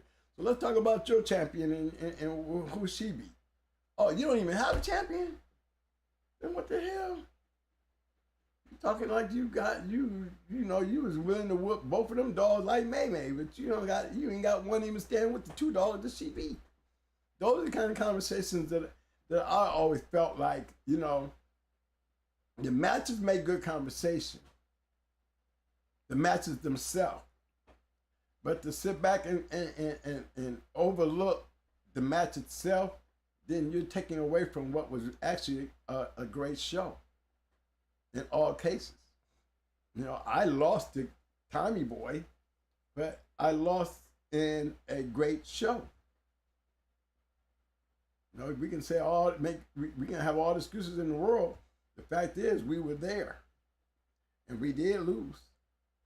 But the fact that I was there to go into that and make that challenge with a dog that I knew was smashing dogs under 20-something minutes, and still go after that bitch. Yeah. It was already set in stone the way Going Hard was going to come. It was already set in stone and it never changed. So I had an opportunity to see those great dogs that were able to do that. Chi-Chi broke a whole lot of damn dogs' feelings and shit when she was smashing their ass. And so did Nene, whatever you call it. Both of them bitches were smashing dogs. Clearly. And I can say that about Pandy, smashing shit. I can say that about 9 Nelly, smashing shit. Even though she was put to the test on her 5th one, I'm telling you, I saw the dog's mouth. She didn't have too many teeth in her mouth to be, to win a grand championship like she won. It takes a lot to do that because, she had to be biting hard without no teeth. Maybe she might not have never beat Pandy, but I tell you one damn thing, I couldn't pull up another dog that I could see in there with her, other than Pandy. I didn't see nothing else beating her. That's why we had grand champion 9 Millie. Because if there was only one dog that I would have bet against her on, it would have been Pandy. And it would have been a great surprise to see 9 Millie be able to hold out Pandy long enough to take Pandy in some waters she never been in. We don't know how game Pandy really was. All we know that she could destroy one so quick that her gameness was never tested. But it's the fact that the guys that took them pot shots at him, that was the key to me, So I give credit to any guy. Like I said, I'm always giving credit to a dog man that's going to stand on the other side of that wall, and face that man in them corners with them dogs. So, I'm going to always say win or lose, you're going to always have the utmost respect because the people on the outside the box, how many of them guys ever had those kind of opportunities to do that? Showgoers and players are two different stories in the dog game. You got the showgoers can tell you all the news, and then you got the players that can tell you what really happened. And that's where I like to ride. I seen Coach Cheese beat 2 great dogs, So Evil and Max. At the time, it was grand champion Max. Yeah. Could I seen him beating Max in his younger years? No. Not based on what I've seen in the later years. But the fact is, when he went into So Evil was a smasher too, which was 2 great dogs. And the only reason I keep saying these dogs, man, because these were the dogs that stood out. Remember that? Remember, Fat Bill don't know how much we looked at him. That's the thing with you, Fat Bill. You just don't know how involved I was watching what you were doing and the impact that he had on the game at that time. He had the journal shook up. He did. He was putting a lot of people from the journal to his side when it came to the books. He had a lot of dogs that he was winning. I mean, come on. You got champion Wooly. Okay, well, Wooly had a little mate sister, Miss Wooly. One of them, that Bill dog, knocked that bitch off going for a championship. Yeah. Yeah, Wooly would have had a little mate sister, would have been a champion. She had never ran into Fat Bill. And there's a whole couple dogs back then because the Dixieline Connection were pretty busy guys, I liked what they were doing, and I always wanted to creep down in them areas because remember, I was a traveler. I didn't sit in my community, in my area and just play with dogs. I played with them everywhere. I went everywhere. So I kept a lot of eyes on a lot of shit. And I can tell you from the areas that I've been in and seen them, like Justice, Sean being them, with the Justice dog up there in the Buffalo area. Look, you go into his shows, you're going to see Ozzy there. What is Ozzy doing over there refereeing one of them shows? Really? Way over there? Yeah, that's how far he would go there. He would go there. And you see a couple of these matches where you got Fat Bill where y'all say that he didn't really travel too much. Oh, yes, he did. Oh, yes, he did. He moved around and popped up in some of the greater matches. Like he said, he was in Ohio. He was in Ohio. Yeah. So you hear guys that say that he wasn't a traveler and that, the Dixie line kind of stayed along that Dixie line. Well, I gotta disagree because no, they didn't. I heard guys say that, but it's not true. Like you said, I seen him for the first time and didn't even know who he was, and I saw that in Ohio. And I was still young, early in the game. When Tadpole and Fergie's Tadpole went into Brunson, guys, we didn't even have the Dusty match by then, did we? We had judo. We had judo. We had our first was all we had was a one-time winner at the time. That was judo.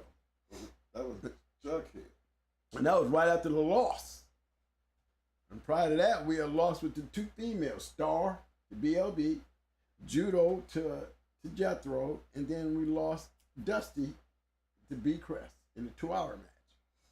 So prior to that, guys, we only had 1 win. When I went up there and seen, and the only reason I wanted to go and be there was, my main thing was because of the Legion of Doom. Supposed to go there to see Duke and them, but I got there so late that I got a chance to see Brunson and Tadpole. The only reason I knew that these 2 dogs were 2 great dogs because of the commotion that they were having, especially during the time of the weigh-in. You know, a couple of the old B Crest told me about them. He even had a little shouting match with Fat Bill during the show. Him and Fat Bill had a couple words shouted across the back at each other, but it was during that time right there that I got a chance to see what Fastlane was. My first real look of what 2 combat great dogs look like. Prior to that, I hadn't seen nothing like what I saw with Tadpole and Brunson. It was a great match to me. I'd have had either one of them. Then Fat Bill going to Bobby Hines. I know Hilfiger did. Hilfiger went in the Bullet. Yeah, that was Hilfiger and Bullet. That was a great match. I think Fat Bill went longer than anybody else did. Everybody, yeah, that was the longest match that the Bullet went into. Bullet was another bad one. When we talk about Fastlane, guys, I'm talking about, look, I had a partner one time. Actually, 2 of them. 2 guys jumped on my bandwagon to want to hang out. And I'm looking at their dogs and I'm telling them, you know, this is the game that I play in is the fast lane. And your dogs ain't fast lane dogs, fellas. Now, this is 2 different times, but the same argument was being given. They're trying to tell me how bad they bitches were. One was a bitch, another one was a male. What was it? What was 2 bitches, wasn't it? There was 2 bitches, Pepsi and Bruce's bitch. I forgot what the bitch's name was. Street Life. I know the kennel name was Street Life, but he had a bitch. But in both instances, I'm telling these guys, they looking good for the area they in because these bitches, they just, you know, couldn't nobody stand up to them. But the dogs that they were checking them on, to me, you know, I'm telling them, man, now y'all go out there in the fast lane now. You're going to find out that, you know, it's not easy as you think. These shit that y'all been running into, this is a slow walk. But no, they wanted me to go ahead and hook them up. So I hooked them up into 2 fast lane kennels. And was warning them through the whole keep. This is not a time to take off. It's not a time to be doing too much resting your dog. This is, you're going to go into the fast lane. Well, to them, you know, they're not taking that fast lane thing serious enough. Who did you put them on? I took one of them up to Buffalo. That was Pepsi. Yeah, Pepsi. She was a little female named Pepsi. I remember her. We won one with her. But even after that win, I told her she's not a fast lane dog. We won one with Pepsi. But I told her right then, Pepsi is not a fast lane dog. She's a good dog, but she's not a fast lane dog. Okay? And Street Life, same conversation. We seen her win over a good dog, but to me, again, I explained to him, she won over a good dog, but that was like an average bulldog, bro. When we talk about you want to go into a fast lane dog, you ain't got no fast lane dog. So, you know, everybody had a little argument. You know, the twin don't know what the hell he talking about. You know, I like my bitch. I like my chances. Okay, but guess what, guys? When they went in there, they bitches didn't, neither one of them bitches go past 20. I mean, right off the top, these bitches got blew through. I mean, when I say got blew through, they were never in it. And the whole time I'm looking from the opening scratch to the let go to the actual contact, and then the massacre began. I all I could do was look at him and say, "I told you." That's exactly what I was saying. I was looking at him when they was looking at me with that funny look on their face. All I could do after the match was say, "Good job, man, but welcome to the fast lane." Now you can take what you learned today and go back and revamp what you're doing on your yard. Or you can stick to that shit and don't believe shit and keep coming out here getting your ass kicked like that. Because remember, you took the best bitch you had on your yard out here and you put her into the fast lane and you see what she looked like. Two guys, 2 different times. And both times I advised them, you don't want to go out here in the fast lane fucking around with dogs that don't belong in the fast lane. Because 1, you're going to give up your dog, and 2, you're going to lose your money. If you don't think I know what I'm talking about, try it. These guys, what I call fast lanes, has a lot to do with the guys who actually are matching dogs. And they don't mind matching into fast lane or anybody who want to take a chance because they are fast lane. They give you a chance to get some. You know, and that's what fast lane is.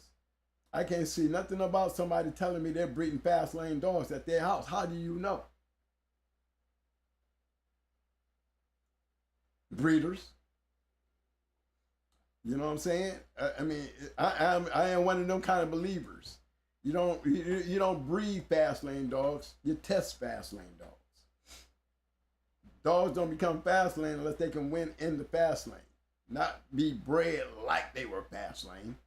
No, you have to go in and prove that you are a fast lane dog. And if you bred the shit and you're not checking the shit, then you shouldn't say the shit. Because the only way we know it's true is you got to put it down there and it has to prove what it's supposed to do. Go out there in the fast lane and win. You know, I'm going to be going over a lot of those too. I want to go back in the books and grab some of these fast lane dogs that made history. And they're going to show you a couple of champions and dogs like that you know, they won their championships, but you never heard nothing else about them. Rubber City said, did the 2 learn their lesson? Did the 2 learn their lesson? I can tell you one that did. I can tell you one that did because the other one's still running around with that Joe Red story. You know, I can tell you one of them fucking around with Pope, never did catch on. You know, to this day, when you can sit down and talk to me about a role that your dog quit in, I said, all the matches I've done out there all these years, you still trying to talk to me about a damn role that your shit quit on me on? You know, I mean, I called that, you didn't learn nothing. That you making such a big deal about a role that your shit quit. You know? So, but the other one, yeah, he learned his lesson. Yeah, he learned his lesson. He actually came back and won against Hardcore. Now, was it Hardcore? Yeah, he beat a dog. And won Game of the Show, wasn't it? Remember, he came back with some of that going hard shit. He came back with that going hard shit. He came back with that Satan and Maytu shit. Mayday cross with Grand Champion Satan on the bottom. He came back with that one of those and won him a trophy off of that one. Into a fast lane kennel. Good one too. I'm almost positive it was, I know Hardcore was on Hound. I think I'm pretty sure. I know it was one of them. Either it was Hardcore that was Hound. I remember that referee, we had a little question about it. Either it was Jesse the referee or was... Yeah, that was the one in Miami, wasn't it? St. Pete. St. Pete, yeah. Yeah. But yeah, he got a chance to, he went into one and he won, and he won in good order too. Yeah, so he did learn his lesson. He did, and he beat me one time. Yeah, he beat my house dog. Yeah, I used the house dog, and if the bitch went on ahead to make champion, the very bitch that we're talking about, you know, she went on and she won, made her championship. But Lord knows, I really believe that the house dog had been anything other than that house dog, that we could have beat her because the house dog should have whooped her. Yeah, I mean, the house dog had her beat. I don't know why the house dog just wasn't quit winning. Yep, she quit winning. That's basically what she did. But the dog went on ahead to win 2 more, became a champion. And she won against the competition. I think to me was her hardest match was against us with the house dog. But yeah, he did learn his lesson. He upped his game. And he upped his game a whole lot.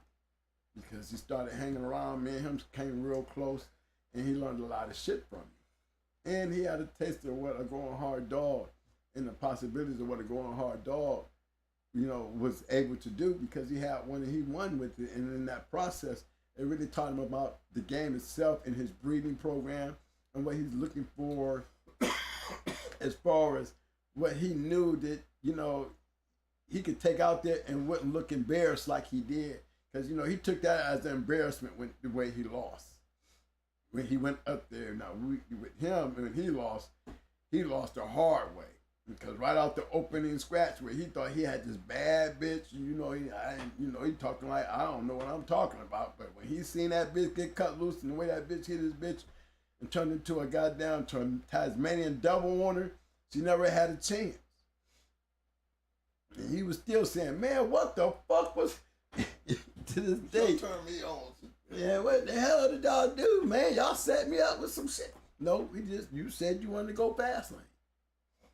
It's not hard to bring in a fast lane kennel when like I said, a lot of times fast lane always end up going in the fast lane because of the competitiveness. Sometimes they just can't come to connect. So we have to open doors for everybody. Me, I'll open the door for anybody. Especially when you start putting out the name and just start putting out the weight. You put out the weight, you don't know who you're going into. They don't know who they going into. We had our problems at times, but most of the time it shouldn't have mattered. But yeah, a lot of guys, they learn their lesson. I'm going to tell you the ones that learn the hardest lessons is the ones that become kennel blind. You feed this dog every day and you start making, he looks good. He's running the chain because you're putting that time into him. And then all you and your friends come over and look at the dog. You sit there in amazement like everybody else. You want everybody to see all this amazement. But the problem is you never went and checked to see. And all I hear is some of these guys do is sitting back breeding these very same dogs. It's like, I know what he can do. Yeah, I believe in it. Okay? Now, anybody buying those dogs right there, them kind of dogs, by those kind of people, I feel sorry for you. Because the only option you have is to do the same thing that he's doing. I believe in it. That's all you got. That's all you got. That's all you getting ready to get. It's something that he believed in. And you can take your papers and look at it and say, this chick got so much cold ass shit in it. I know this motherfucker. So I know what my dog can do and never really seen it though. Never won one, barely never put it to a test. And what you call a test could be considered a game test, you know what I'm saying? Might not been on the standards of a fast lane dog anyway. So I don't believe in that either. Just keeping it real with you. There's a lot of you guys out there that's buying these type of dogs. And like Fat Bill did say, dude, it's not easy to have a fast lane dog now. They don't come in abundance. Not at all. You got to have a couple of dogs that be going to be able to go through, I wish I did have a yard full of fast lane dogs. That I never had. Some of them we had them 80 dogs and then the weekend we was down to 40. Oh yeah, we start off with 80, then down weekend we be down to 40 real quick. You would have called my shit Chernobyl. The way we was dipping away shit up in there. Because we're trying to make room. I mean, that was just the bottom line. You gotta make room. I want the best. I don't want second best. I don't want second grade. I want first grade in the best. If you can't make it to the bottom, then you survived the test to get back on the chain. So that made you worth something to me because I'm not trying to put nothing back on the chain that I can't go out there and match. So if I had to break down and put one back on the chain, that means I had to break down and put this dog through some shit that he just showed me that if I'm not fast lane, in the box, I can be fast lane out the box to show you my gameness. Because if you can earn a right to go back on the chain, or chain that is only worthy to those who stand up to that test, you know what I mean? Then you're just gonna keep my one thing at the least, good game dogs coming off that yard. And I think that's where we start at. Because you can always add to gameness. I don't believe in adding gameness to a pedigree. I don't believe in that shit. So you telling me you got this hard biting cur over here, so you figure you add some gameness, you're gonna get rid of the cur part? You might get rid of it maybe through one puppy, where that puppy might be able to come up with that chemistry to give you the best ability of this cur ass dog. You know what I'm saying? And then put the heart with that cur ass shit. And you might be able to show that there might be a chance that, you know, that cur ass shit turned into some nice game ass shit with some ability. It might work, but here's my problem with the whole formula to that shit. First of all, I ain't using I wouldn't care how good your ass is. If you's a cur, you're not getting bred. Period.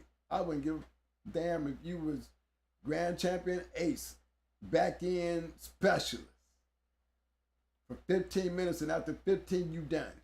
After 30 you done. That's not a fast lane dog. It's not even a dog that I would consider. I don't give a damn how good he's bred. It's not even a dog that I would consider in my bloodline, especially if I'm even trying to have a line of fast lane dogs. If y'all understand what I'm saying, I'm talking about the guys got to always grade your yard. I mean, and the reason why I say that, because I get so many pedigrees. Twin, what do you think? Twin, what you think about this breeding? Twin, what you think about this breed? Oh, I like this breeding, twin. Yeah, I feel something with this one. I get a lot of those. And I give them all the credit in the world, because it takes a lot to do puppies. But, I mean, when I'm looking at a pedigree guy, I'm not looking at it as a breeder. As a hunter, you look at it totally different.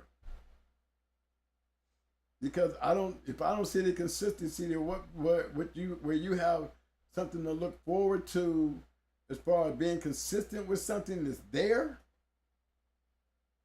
then I will give you praise, because it's probably paper bread good. I'm not gonna put you down, because I'm not gonna do that, because I have too much respect for the guys that sends that shit in. But then sometimes I'll just tell them too. You know, the one thing that you cannot do when you send your pedigree to me, if the dog has never really been tested, and if he's been tested, why haven't he been matched?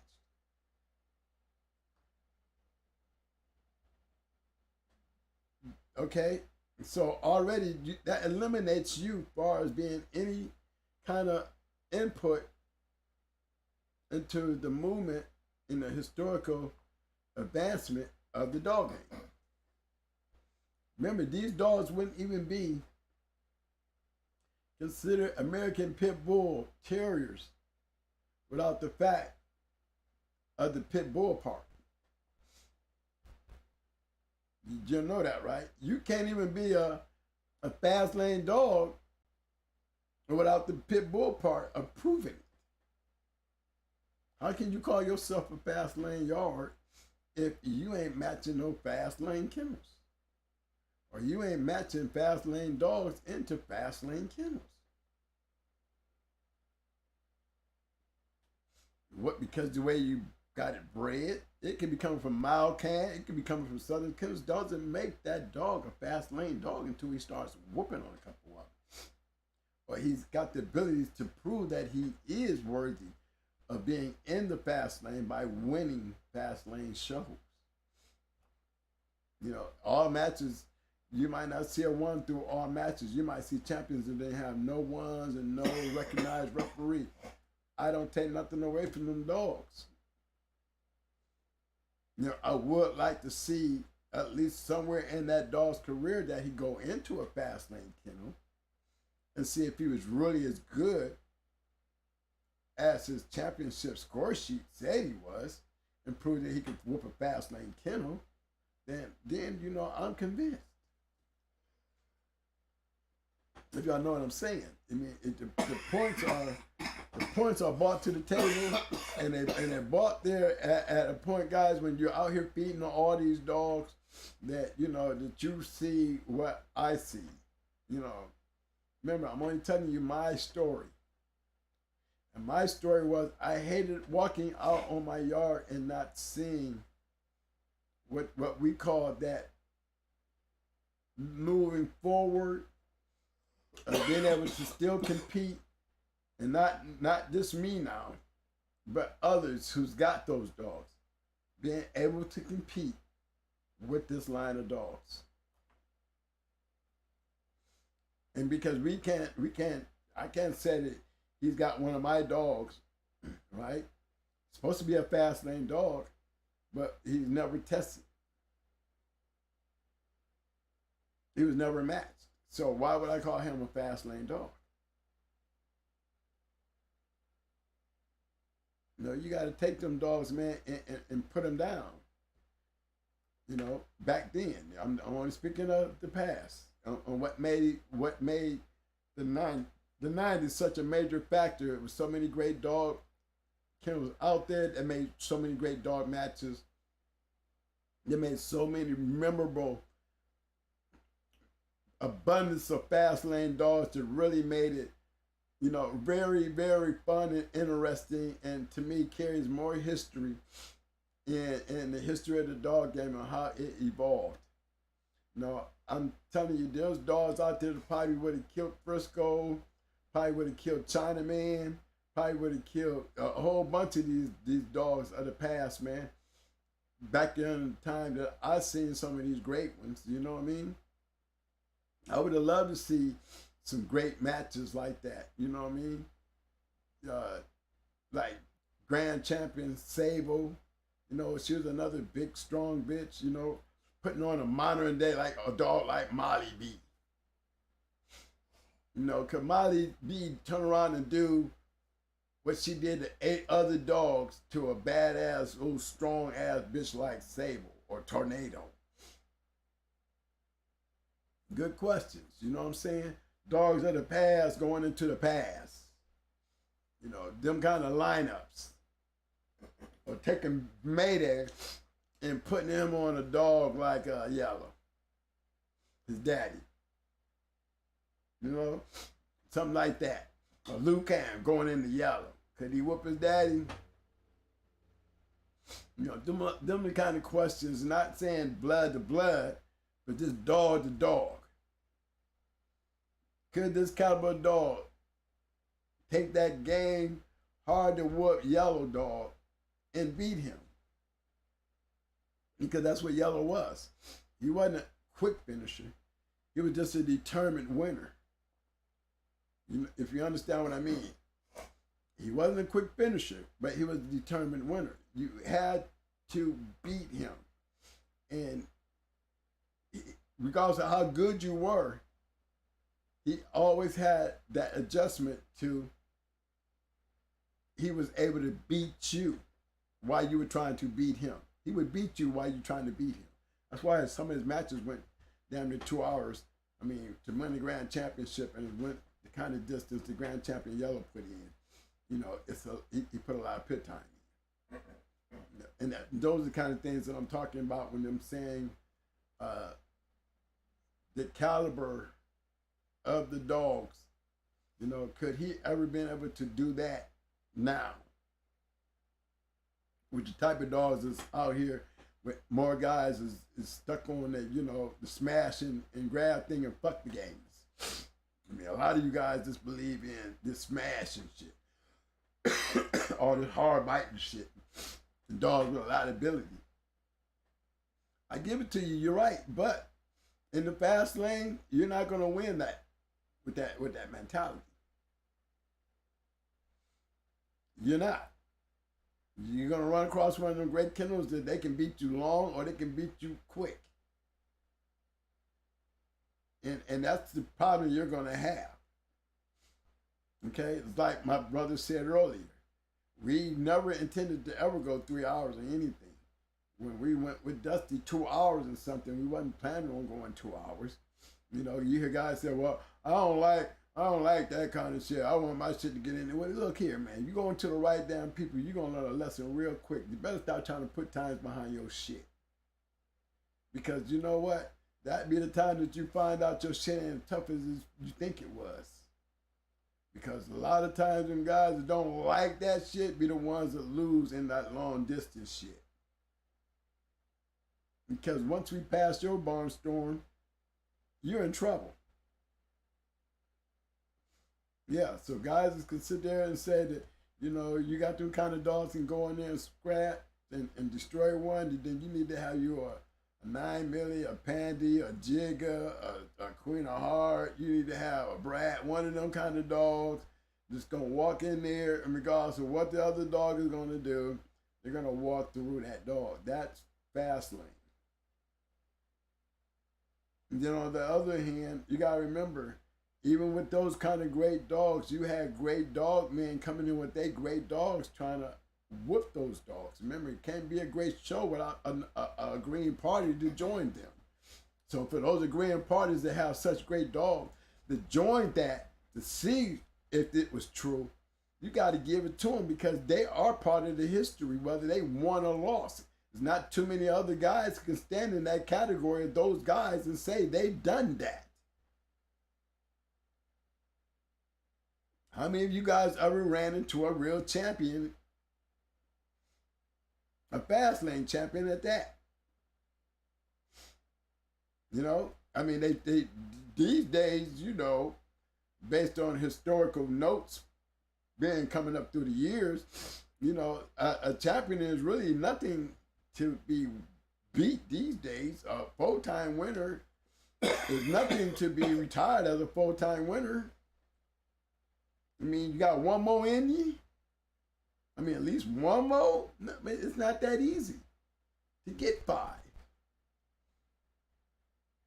But I can show you enough books out here, guys. We're going to go through enough of these old journals. I'm going to be able to sit down and take the time. I'm going to try to get me a book reader, one of those projectors where we can just sit the book there, have it plugged into the board, and we can just switch them, and it'll show on the screen just so beautifully.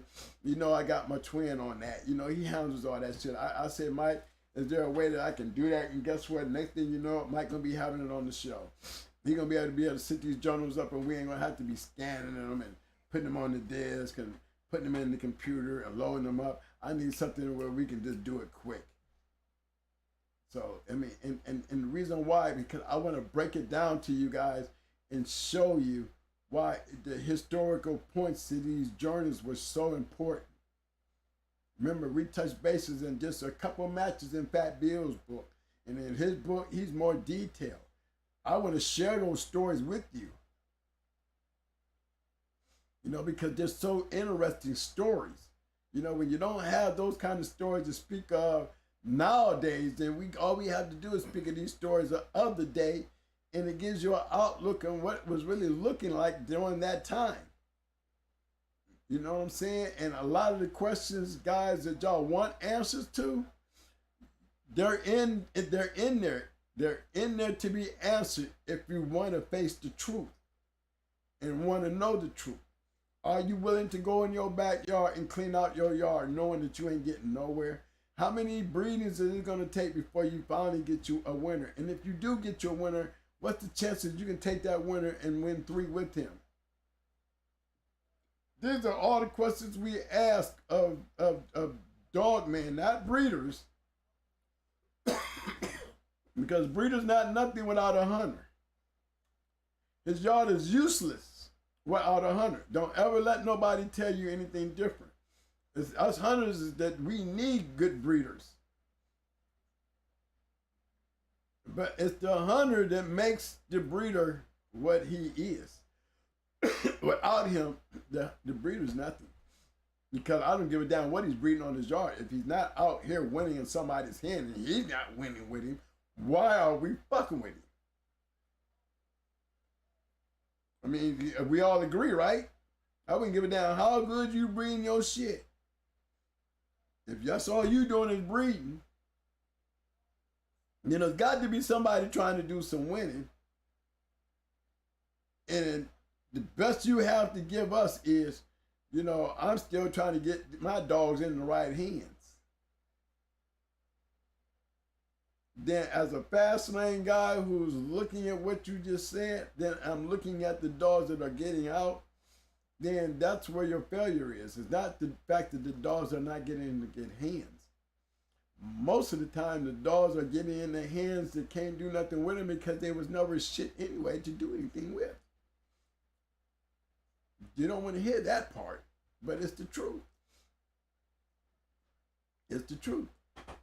So when we go fast lane, guys, and when we talk fast lane, you know, let's put it in an aspect of, you know, respecting what it really means.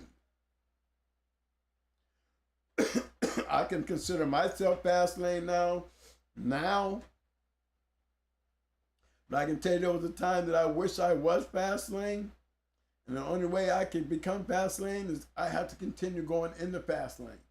Because how am I going to ever know how good my yard is without going into the guys who's considered to have the best of the best? That's the point. You know, it's not a title. You don't get a certificate for being called fast lane.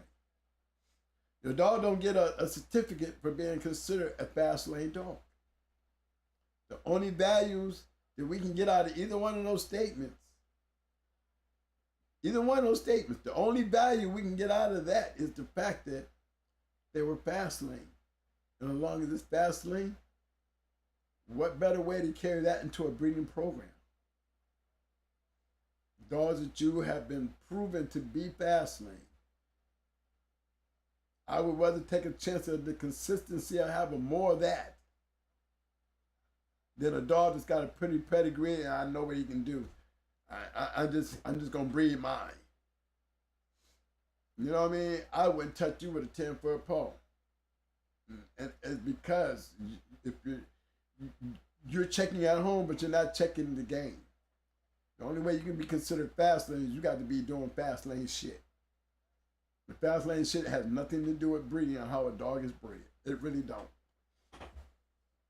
So we're gonna kind of put a tip on that tip and put that at the top of the mountain.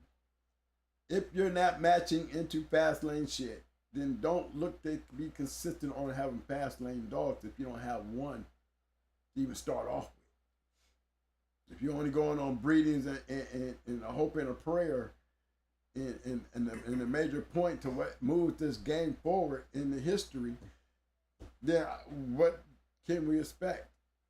You know, it's coming from somebody who expecting something more. You're not going to expect much. You're not going to get much either.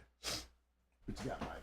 Like to give a special shout out to my main man, Richard Garcia, aka Schoolboys in the house. What's up, fam? That's another one that I can look in his shows and look at his line of dogs that were out there winning in other people's hands, and you know, they was not all butter and cream either. There was no walkthroughs.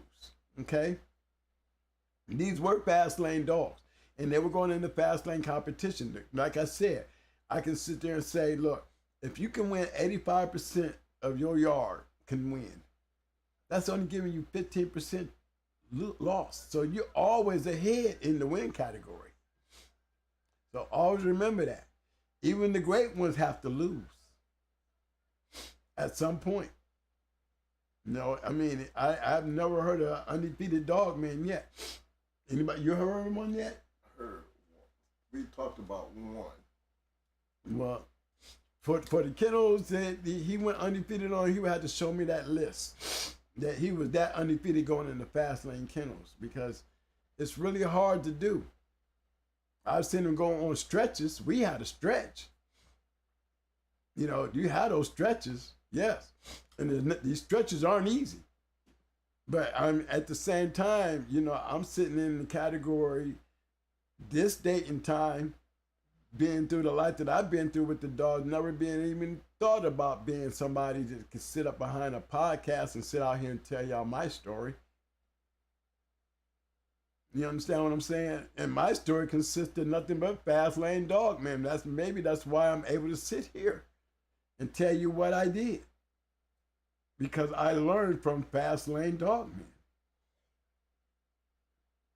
man. And experienced it through fast lane dog, man. And understanding what a fast lane dog looked like. I mean, it's not as easy as grabbed as, I'm putting it out there. Because you still got to go win. I mean, that's the bottom line. If you ain't winning, then you're not doing anything fast lane. You're not even breeding fast lane. You're not even, you're not even feeding fast lane. If you're not winning. You cannot call a dog a fast lane dog if he's not winning in the fast lane area. He's got to be first winning, period. Win or lose, you still got a better chance of being accepted as a fast lane dog, even when you lose. Compared to one that's standing on the sideline with a pedigree screaming he's fast lane and I know what he can do. That is not enough for me to reach in my pocket and pay for him or her. Or her puppies. So y'all remember that, man, when we start talking about fast things. Is there anything else out there? Is any guys got any questions out there? You know how I get when I get to talking. Anybody got anything to reject what I'm saying? Anything to add to what I'm saying? I want to hear their inputs. Yeah, man. Shout out to my man Ben Brockton's in the house. What's hey up, fellas, Ben? Don't forget to support the fraternity. Fat Bill got them books over there for sale. Mr. Garcia School, a.k.a. Schoolboy, that has a registry, and he got some good books. Information for free. Buy the books. I'm going to be going into them books, guys. I mean, remember I told you, I'm going to be going into I'm going into their books. I'm going in, and I'm going to share those with you. You know what I mean? Because unless you know what's in them, I want to give you a taste. I ain't going to give you all the shit because y'all got to get it like I got it. All right, but I'm gonna give you some of it because I want to share a lot of it with you, and it's gonna be interesting. You're gonna see a different Fat Bill, and you're gonna see a different Mr. Garcia when you get into their books, because see, in those books I'm seeing the dog men. When I see them out here, they're not the dog men. They're veteran, legendary dog men. But when I get in those books, I'm taking all those titles off and I'm looking at them as dog men. And you'll see a totally different thing than what we see out here on the chats or when they're speaking in the rooms and shit like that. You have to really go into the journals and look at the shows that they were having. You know what I'm saying? And get the real understanding of why these guys are who they are. See, when I look at them, that's what I see. I don't see no behavior. I don't see no attitudes. I don't see no color. I don't see none of that shit. When I go in there and I start looking at their matches and I start looking into the shows and looking how they move the game in history, them is what I call fast lane dog man with history. You know what I'm saying? So when I see them out here in the room, in the chat room with us, it's like everything is literally limited. We're only getting pieces of the story. Yes, sir. But when you actually look what's in these books that they're selling, you'll see what I'm saying. See, that's what I enjoy. You know, what they got in these books, y'all can't come out here and just be like, I wouldn't say that they can just come out here and just kick the bobo like that. You know, when I can read about it and then I can come out here and show y'all what I'm talking about, it would make a great show. I mean, what's in those books would make a great show. I mean, they showing everything. Yeah. You know what I'm saying? And it's not one book yet that I found that I can really get into when it comes to Fat Bill and the impact he had in the game with his American Dog Game Times.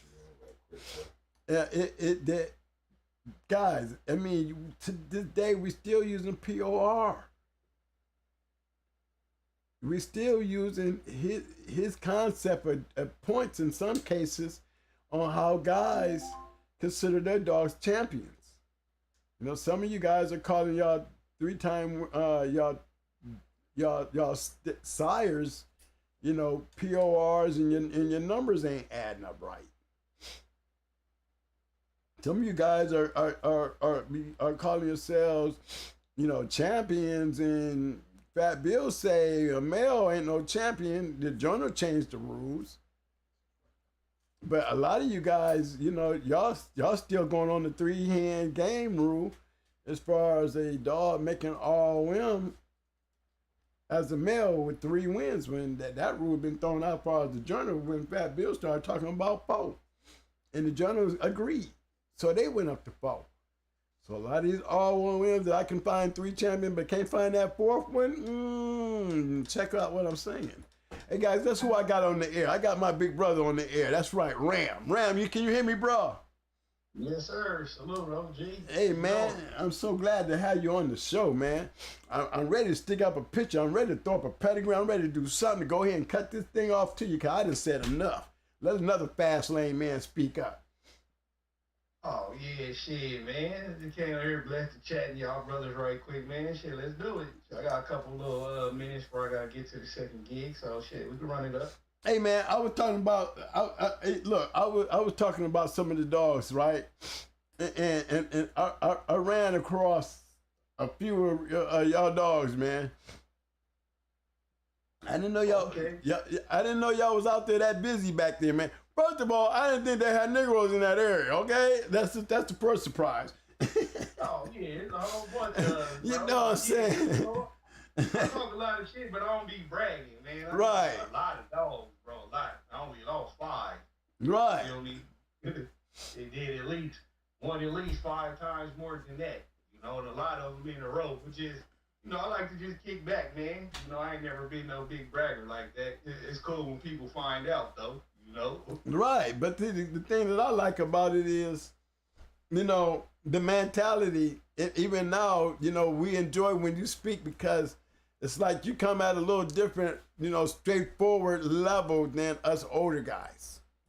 I think that's why I expect my dogs to reflect me. You know, that's how I am in real life, so I wanted my dogs to be like that too. And if they was like that, I gotta stay like that. You feel me? Now, to them, what do you think about fast lane? What was your understanding coming up to the game? There is a difference, isn't it? And the fast lane is, like you said, if you think you got some good shit, get in there with a good motherfucker. You know, like I told you on the show when I was on, we tied with VBK. You know, going into them, that's fast lane. Yes, Not it because is. they a big name, but because they had fucking real fast lane dogs. Like, whatever you got, you better have gameness with it type shit. You feel me? They ain't care about none of that hard biting shit, because they shit hard biting. That rough shit, they shit rough, you know?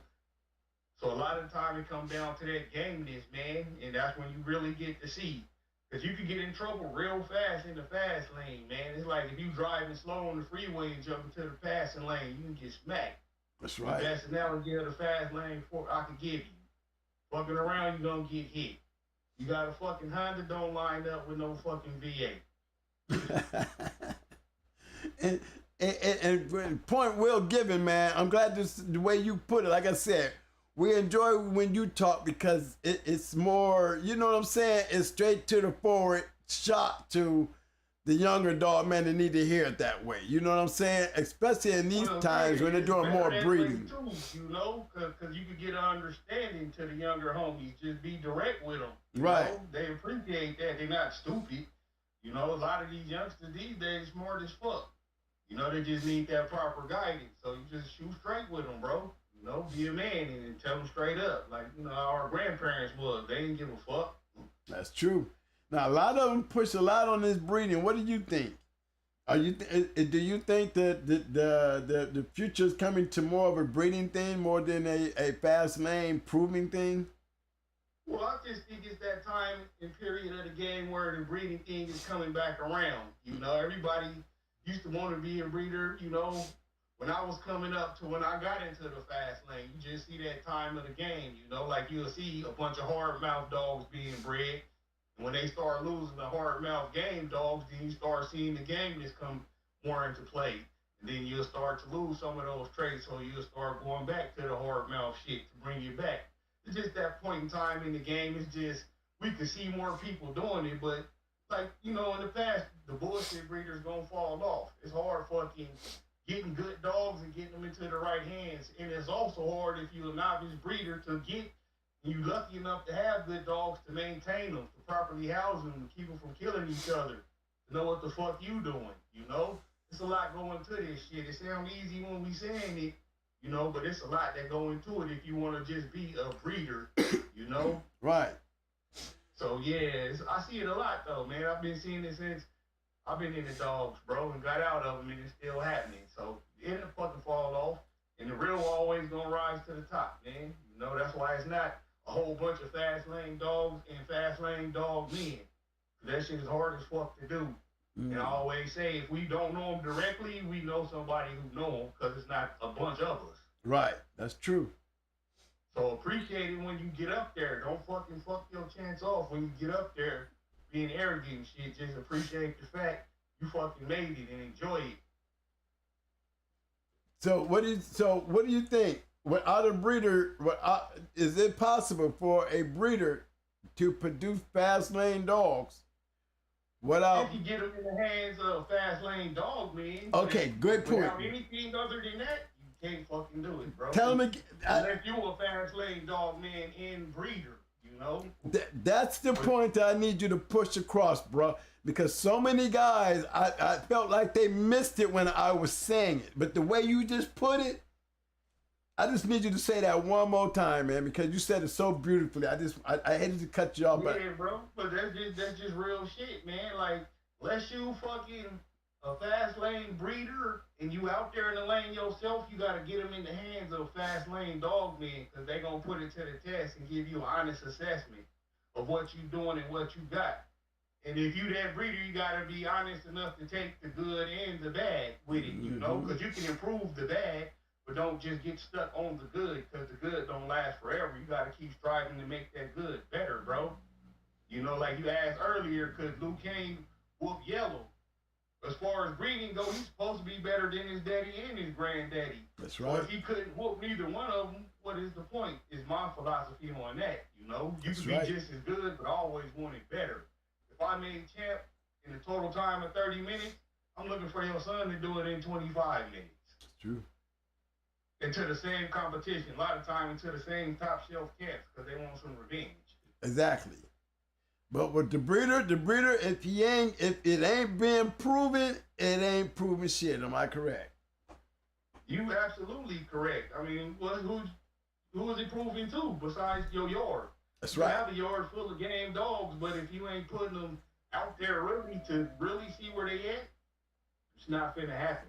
You know, you just gonna be right there with a yard full of good dogs. And I said earlier in the chat too, like all good dogs ain't match dogs. It's hard as fuck to get fast lane dogs off of two fast lane dogs, let alone just lucking up and making one. That's so true. Jimmy That's Mack, hard as fuck to do. thanks for the But once super you get chat. your formula down, you can continue to do it. You won't get a whole litter of fast lane dogs like cheap shit, you know, but you will get better numbers. So, you know, you can start out 8 dogs and 5 of them make it to the box. Out the 5, 4 of them make winner, one of them fucking make grand champ, the other ones is 2 in champions type shit.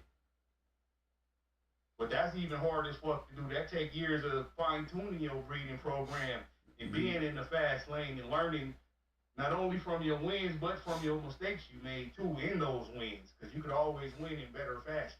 That's true. That's very true. Thanks for the super chat, Jimmy Mack. As always, baby, you didn't ask no questions, you didn't even say nothing, so I'm gonna say thank you for the super chat, bro. It definitely you. Hello, Jimmy Mack. Yes, sir, Jimmy Mack. Thank you. Y'all get them like buttons.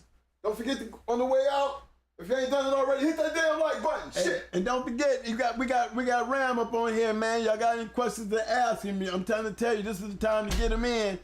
You know, I mean, Hell yeah. I always say, you know, confirmation is the best proof. When you hear another dog, man, just as strong and just as successful in the dog game as me, and has just as much knowledge and much more to give you guys. You know what I'm saying? Take the opportunity. You'll never ask me questions. I don't know why. You know, you ask a few, but you don't ask them majors. Like, you know, I hear some guys that just be breeding their dogs. They taking offense when I say, man, if your dog ain't being tested out there, man, how do you know this dog is everything you say it is? So when they send these pedigrees and they say, well, what do you think? You know what I'm saying? It's hard for me to give an assessment when the first thing come to my mind, Ram, is, you know, what I think he you know, here is no match here. There's no wins here. There's, I mean, his daddy wasn't a producer or a winner or even a game loser. Like nothing. He ain't did nothing with his mama side since the 4th generation. But you know, but you want me to say, oh yeah, that's there? Like it's really not, man. You know, I said it on our last week's show. It's fucking 16 dogs on the top, 16 dogs on the bottom. Those 32 dogs make up your one dog. Mm-hmm. You want those 32 dogs to be motherfuckers, or at least bred to motherfuckers who was worth being bred to. That's that formula you speak of. If you ain't got that, what are you just spinning your wheels, man? It look cool doing burnouts and shit, but you're not racing. That's right. That's a good point. That's what I mean. That's why I like listening to you, man. One day I need to come down to where you at, man, and what I don't have to be under the screen, and I can have you on the screen. You know what I'm saying? Hell yeah. You know, cause hell yeah. Shit, we going to box spot. You feel me?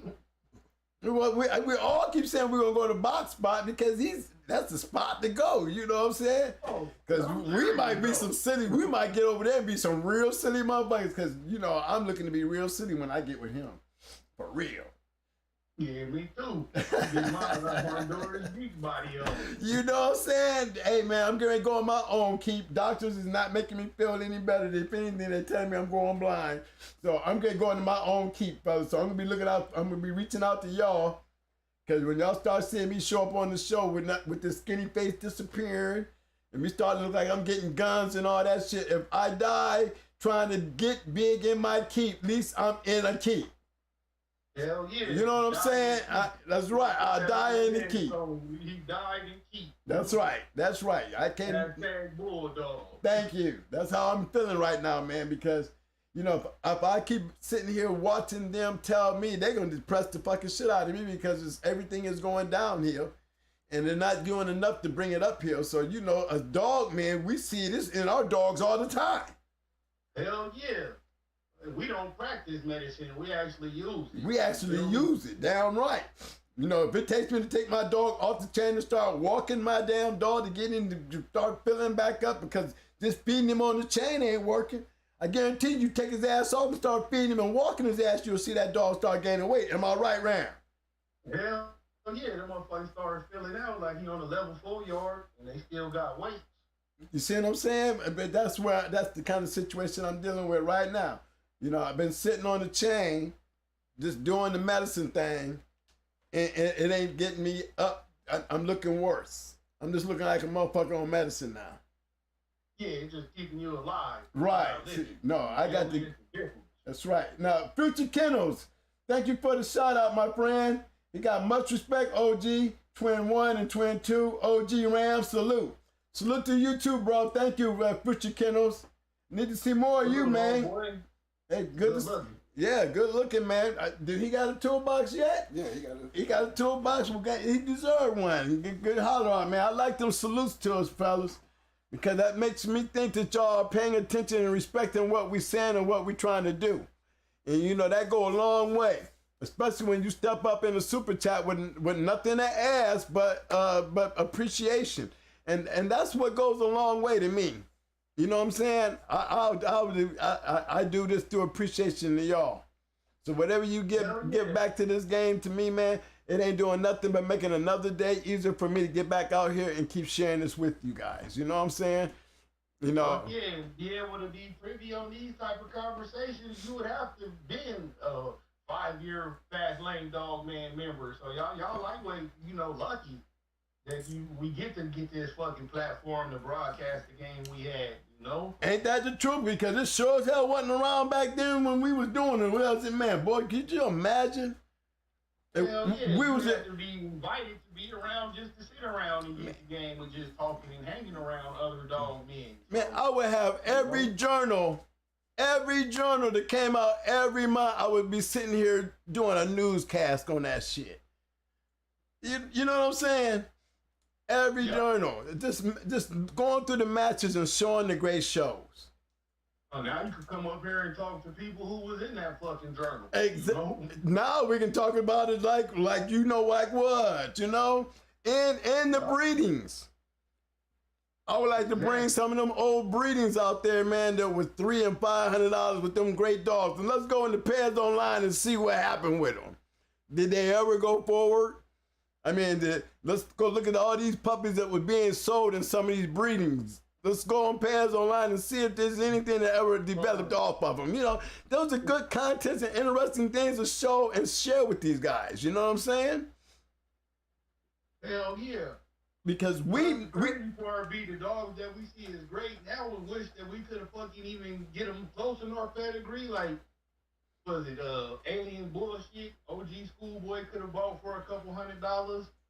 I think Tornado was another one, or Honey Bunch, one of the two. I can't remember. If he's still listening, he can correct me. Mm-hmm. But I was like, God damn, he had a chance to get some of this shit that we be drooling over, you know? But you fast on it, like, oh, I got my own shit. But that's how, when you really bulldog, and that's how it is, because you believe in your yard. That's right. That's right. I had Stone City's Ugly on my yard, and he got mad because I didn't want her. You know, and she was grand champion yellow buck, bred back to his little mate sister, champion blonde, I think. I know it was a champion sister, and you know, she was an ugly dog and she barked a lot.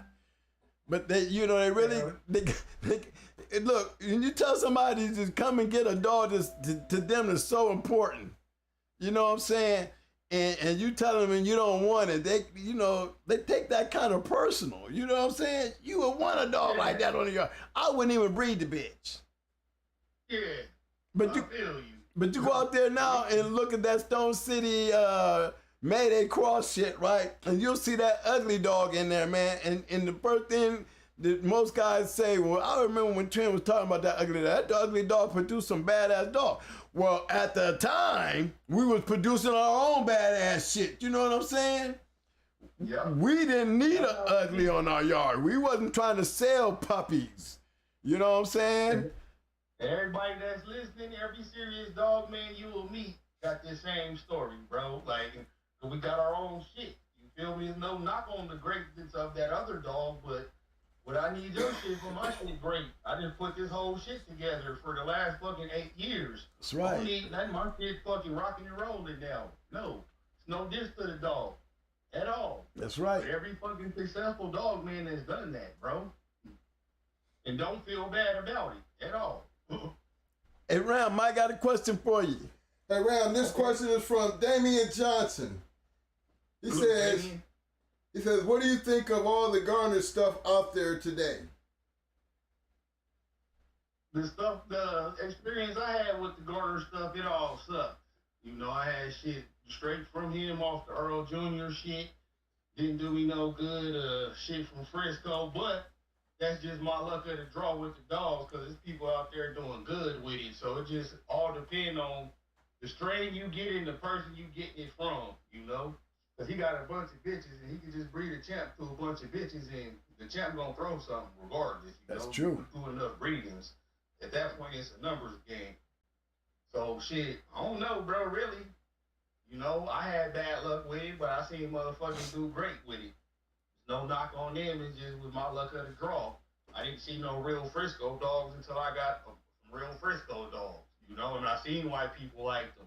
But I didn't get them straight from Gardner, though. It was somebody else who fucking started out with the shit and then fine-tuned it to the shit that people all know and love. You know, the Chinaman remake shit. Right. You know, so that's what any bloodline knows. All about, you know, who you getting it from, why did they breed it? What are they breeding? What are they breeding for? You know? Ooh, that's so important. You just made that was a whole lot of info right there, and that was a short segment right there. You're right. I try to get it in, man, real quick, and I just be wondering if they catch it when you throw it out there. Those be live pitches. Right down the damn baseline.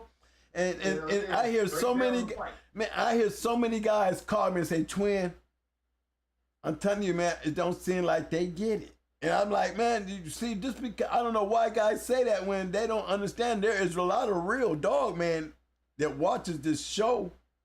There's a lot of real fast lane dog man that be sitting in this room. Hell yeah, look at the views and look at how many people in here now versus how many people actually talking in the chat. That's right. There's a lot of real dog men watching right now, just kick you back, enjoying it. Because I do that sometimes. Yeah. Sometimes I just come on and listen like when you had Black Ice on and just kick back. I won't even say nothing in the chat because I'm enjoying hearing other top quality, top shelf, high level dog men talk this dog man shit. You feel me? That's right. I'm still a fan of it too, even though I'm not on the field no more. I still love this shit too. That's right. And that's right. And I be trying to tell guys that it's because, you don't think they get it.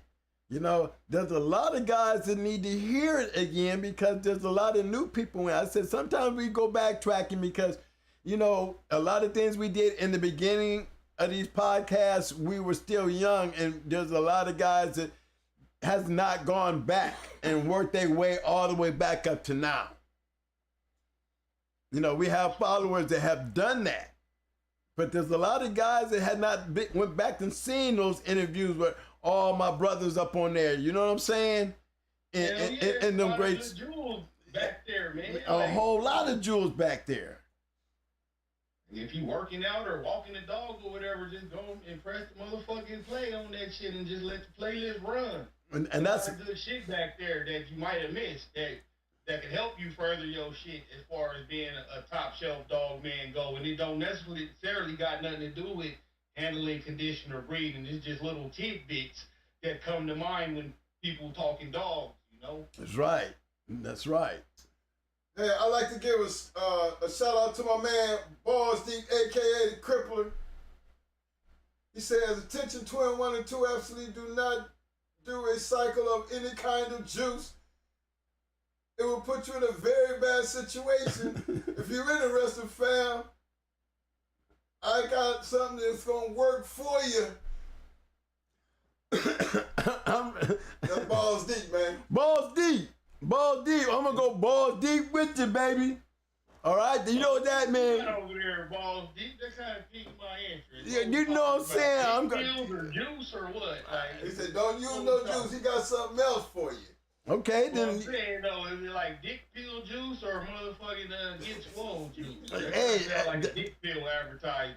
Hey, whichever one it is, you know what I'm saying? It's a beneficiary to me that I would want to know. You like me, I'll let you know when I know. You know what I'm saying? Cause yeah, he got my antennas like perking like hell. Hell yeah. There's an orgy coming up. I'll take 2 of them if it's a dick pill. Shit, I'm trying to get these dogs swollen up on my arms like they used to be. You know, my dogs ain't sticking out no more. You know, they're getting a little right. I've been cutting down on the weight. Now I'm gonna start back buffing. Yeah, I'm down on the weight. I just want to cut back on. I just want to get the buff back up. Yeah. I just need it. For my own understanding. It's time for me to get back down into the bulldog game. You know what I'm saying? I think I came to that conclusion when I got back from Detroit, man. I came home and like I said, the Baltimore boys called me and told me the little things that was going on. And man, it was right there, man. I don't know. I walked across the mirror, y'all, and noticed how small I was getting. I hear guys asking me all the time, Twin, is you all right, man? You all right? You're looking a little different, man. You're looking tired, man. You look like you're losing 1 more weight. And they all, because everybody's concerned, because the last thing I want to do is add to all this dying that's going on. You know what I'm saying? So hell yeah. For some reason, man, I found myself in the mirror, and what I saw in the mirror was a dog in the corner wanting to scratch. You know what I'm saying? I realized that I was that dog in the corner, man, that wanted to scratch, but I ain't no key to be scratching, baby. That's what's wrong with me. That's right. I'm like a breeder that's sitting there. Right. I'm like a breeder that's sitting there with a pretty pedigree and don't know what kind of bulldog he got. You see what I'm saying? Part be about that, not to cut you off, but 9 times out of 10, the motherfuckers be having fucking bulldogs. You feel me? Like, Yes. give me that dog, I'm gonna make them fucking grand champ type shit. They just don't fucking look to see. That's right. They act like they're scared to see because they don't want their papers to fall short. Well, I would be like this. I wouldn't tell too many people about the papers until he proved that he was worthy of those papers. And they kind of missing out on the fun part of the game, which is rolling the shit you bred. Like, that shit was fun to me, you know? Just in there rolling, you know? And I got good at handling that. I would just fucking hook them up by myself and fucking know how to separate them and shit. But that part was fun to me because I got to see my ideas and theories and shit come to play or not, you know? And that would let me know, okay, what I was thinking worked or what I was thinking was stupid as fuck. What the fuck was I thinking, you know? Well, I hope one of them things was, man, I need to stop doing this shit by myself because you get 2 badasses in that motherfucker. You're going to have to sit down for a while before you decide to handle just one of them motherfuckers.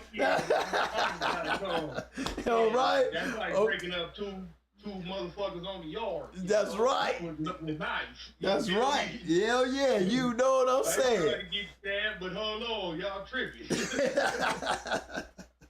Hey, this is for Balls Deep. Balls Deep. Hit him up on the email. It's goinghardreloaded@gmail.com. That's email goinghardreloaded@gmail.com. Looking forward to hearing from you, fam. Definitely. Thank you for that call out, bro, because I'm going to send that shout out to you, bro. My eyes and ears are opening, waiting to see and hear, all right? Thank you, bro. Yeah. And then you best believe, you already know whatever you tell me, I'm going to tell my boy Ram, maybe we can do this thing together. Exactly, because I'm always interested in some performance enhancers. Shit, I ain't no athlete.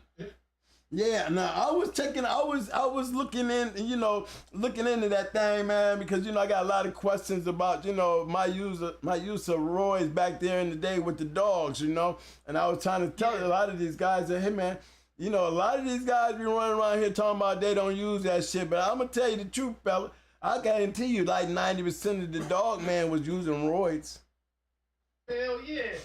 I say only about 30% knew how the fuck to use them. That's true. The ones who you be saying like, damn, how the fuck he lose so fast? Like, he didn't know what he was doing. You feel me? Yep. A lot of people deny it because they can fuck their shit up trying to use it. Right. But hell yeah, I was juiced to the roof, motherfucker.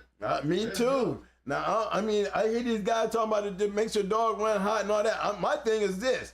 If I'm using it right, why would it show up only on the night of the show that your dog run hot? You was using it wrong. That's you damn right. Well, that's exactly what I said. Don't never get it twisted. Anybody who can hear this shit on the playback or live, juice does not make your dog from a fucking average to a super dog. You taking your fucking super dog and making him able to do his super dog shit for longer. That's it. That's once you get that understanding in your mind of the juice, you'll know what juice to use, how to use it correctly, and all of that shit. And you gotta cycle them off the juice. A lot of people fucking fuck up and just let the dog fucking get his natural estrogen build back up naturally, and that shit fucks the dog up, man. Because it's not gonna happen that way. Yeah, you gotta cycle him off too with your estrogens and different shit like that. I ain't gonna get in too deep into that because I want motherfuckers trying this shit and then, Ram said, yeah. Like, nigga, you gotta study this shit, bro. Mm-hmm. Like, athletes who really use that shit, they not fucking ever running hot nothing. They in there destroying shit because they already super athletes. They're able to take their super athleticism and do it for longer. And my question again still is, how's it happening on the night of a show when you've been going through a whole keep on the same regimen? You should have been catching this running hot shit in your keep. Exactly. Unless you started it, because you gotta start that shit in pre-keep. You can't just get it to him and expect him to work. He gotta build up into a system so he could use that supply of it. Like you inject him fucking right now, he might not use that injection until fucking Wednesday. Right, You know? right. In some cases, damn near 2 weeks down the line. He gonna use today. Right. You know? That's true. That is So true. hell yeah. Then you gotta know exactly what you use. Like if you use an anabol, you ain't gonna run hot. That's a motherfucking muscle builder. So he got a whole bunch of dense muscle. It's hard to oxygenate and supply blood to that shit. So yeah, it's gonna take a lot to be a correct juice man. A lot of study, bro. If you ain't willing just to put the study in on the research, just don't do it. That's right. And if you ain't willing to test it, join and keep, then don't look for the results in the match. At all. Trust me. Don't do it. Don't do it. Don't do Don't it. try to hit him with it right before the match. None of that shit. Don't do it. Gonna be goofy and running out like you injected some shit into a system that he gotta get used to being in his system. So yeah, that usually take about 12 weeks. When I would do this shit, you know, we was just using Winstrol and a couple other little fucking boosters, and we would start that shit out in the pre-keep. In the first 4 weeks of pre-keep, just getting the chain weight and shit off of them. We would already have him getting in on that shit. So for the next 8 weeks, he'll have that reserve in him, and we'll know if he having an adverse effect from it or not. We won't be, you know, right into the key. We got 4 weeks to see how this shit making him feel. And that's true. Hey, Ram, while I got you on the show, man, can you do your disclaimer, fam? Hey, man, as always, none of this shit is intended for, nor should it be used towards any illegal purposes. I keep telling you motherfuckers don't do it, and if you is gonna do it, keep that shit to yourself. So the ones who listen, salute. The ones who don't look for me to write your ass in a pen, motherfucker. I don't know why I always laugh, man, when you do that disclaimer, but I'm telling you, you got the best disclaimer in the game, man. On the podcast, I'm telling you, man, everybody tell you that. Show people was asking me for the disclaimer and shit, recording these shit. It's crazy, man. It's just some real shit. You feel me? I'm telling you, man, I laugh every time I said you have the best disclaimer approach than anybody out here in the game, man. I mean, we all love it. Man. Yeah, don't fuck around, and if you is fucking around, fucking shut the fuck up with it, bro.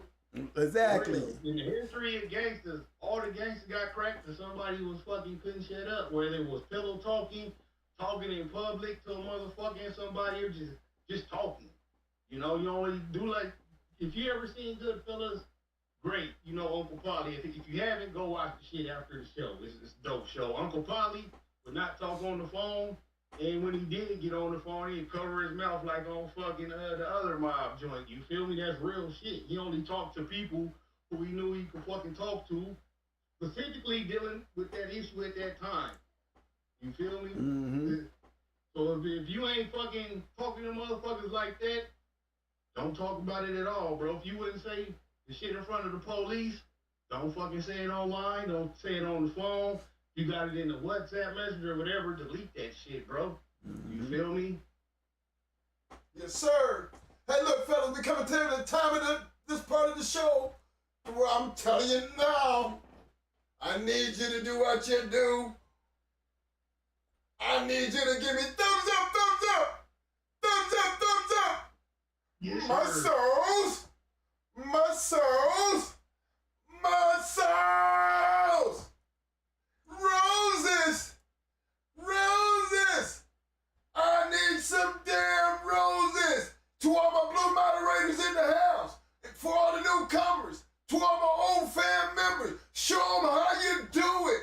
Show them how we do this, man! Hey. Not the man. Hey, Ram, it's always been a privilege, man, for you to come on our show. Do it again. You know we gotta do it again. We need to go hunt down my other brothers and do this cycle back over. I'm back in town, guys. My heart is being. You on the list for next Tuesday? Next Talk Shit Tuesday. I'll come on and do the show with you. Okay, I want to do that too, man. I want to get my. Mr. Garcia. I'm trying to bring in Mr. Garcia too, cause Friday, Mr. Garcia will be here on Friday, guys. Friday, yeah. Well, he's gonna try Schoolboy. We're gonna be looking for Schoolboy on Friday.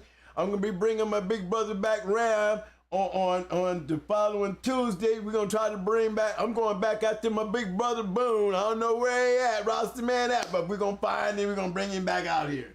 Hell You know? yeah, I'm gonna do a drunk talk shit Tuesday.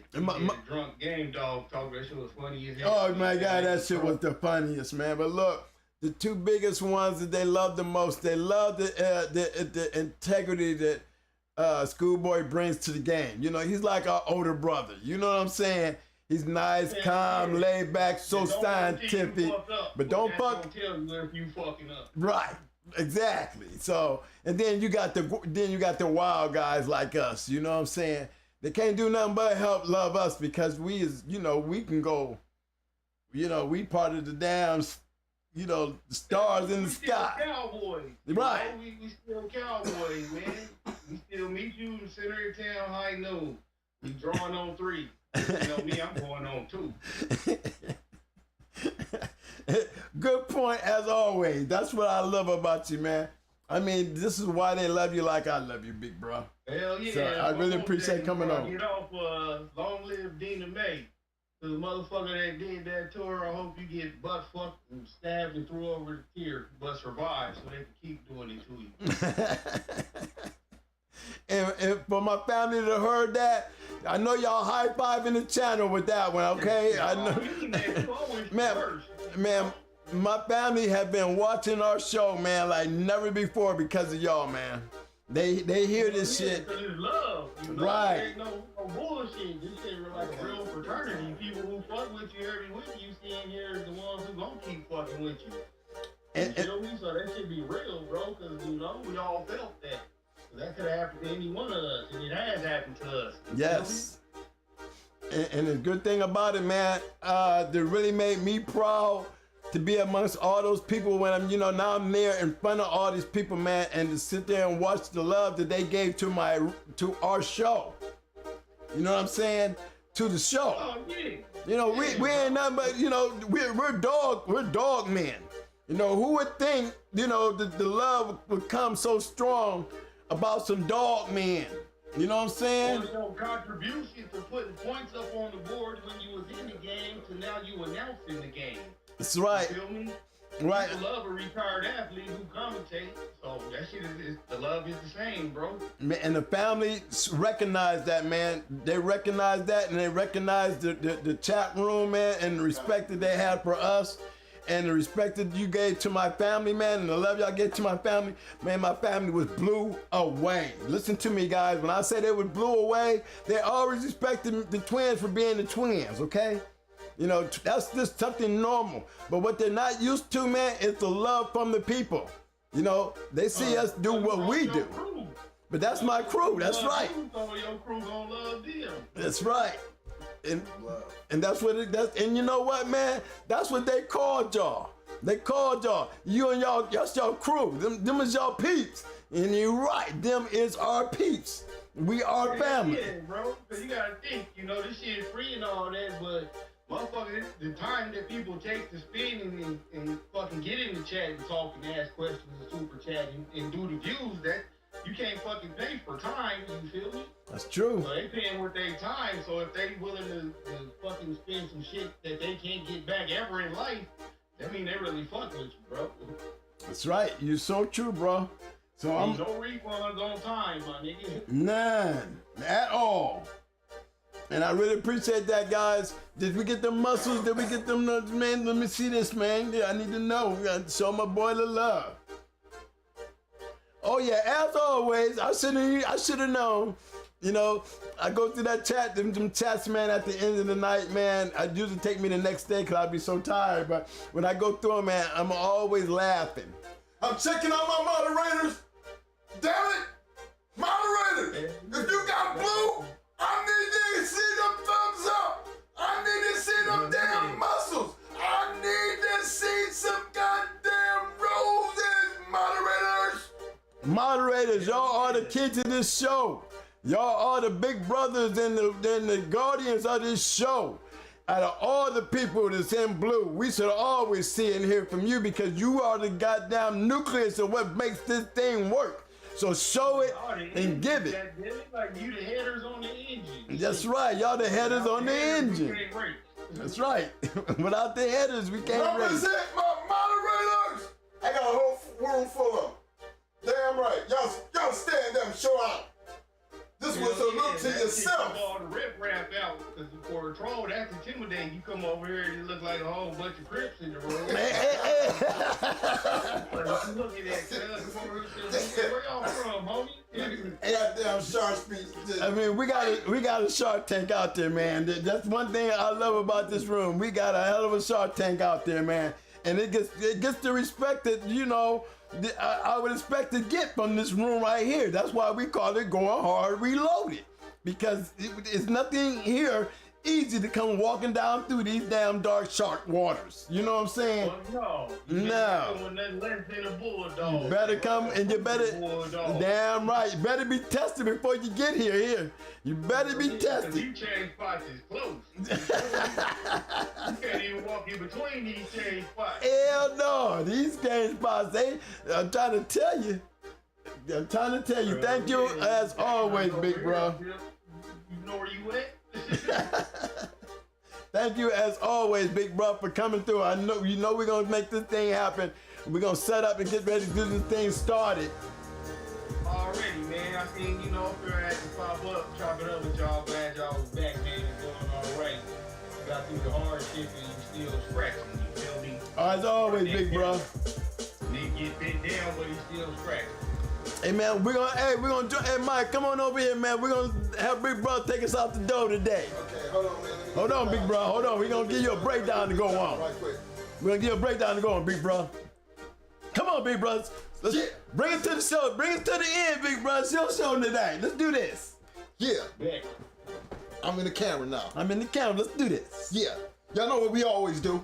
Let them know what we doing, Ram. You scratching the motherfucking wing. Always. Always. Always. If you don't know, you better know. We always scratch to win. Y'all know what's up. Y'all know what's up. Hey, look here, parking lot. For all you don't know no better, we hang around in the parking lot. Come over there, keep on talking. We'll see you there. Until Friday, we'll see you then. Parking lot. Yes, sir. Parking lot pimping, baby. Let me bring it up here. Get you guys ready to get on up out of here. See you in the parking lot, Ram. Yeah. That's right, y'all. We got Champion the Brat finishing out the night. That's right. 3-time winner. Never went past 26 minutes. Straight cook. Never went past 26 minutes, man. Back in, from front to the back. Made his first champion daughter. First champion bitch to be bred back to her daddy. The mother to the maid to the bloodline of the Going Hard Dogs right there. Champion the Brat. Would have been a grand champion with it. That's right. First one to be bred to him too. Oh yeah. Especially when they didn't know nothing about Mayday during that time. You know what I'm saying? Yeah. That little red bitch right there was everything. Everything when you hear about a badass bitch like May and Chanel, she was one of them. Killer. Straight killer. Come on. Yeah, baby, I'm listening. Hit me.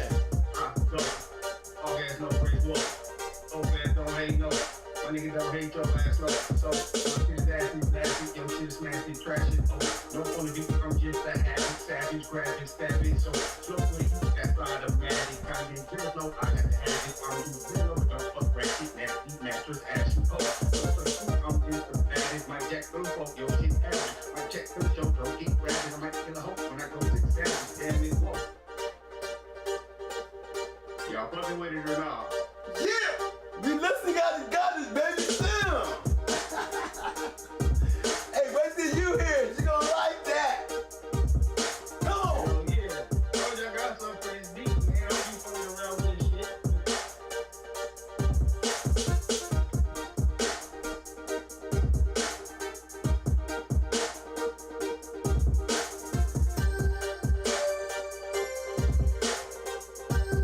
That's my favorite part of the beat right there.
And the one fun thing about the brat is she had a daughter, a granddaughter, Water Day, Mike, who went, her longest match with the BBK was 22 minutes. That's the longest she went was 22.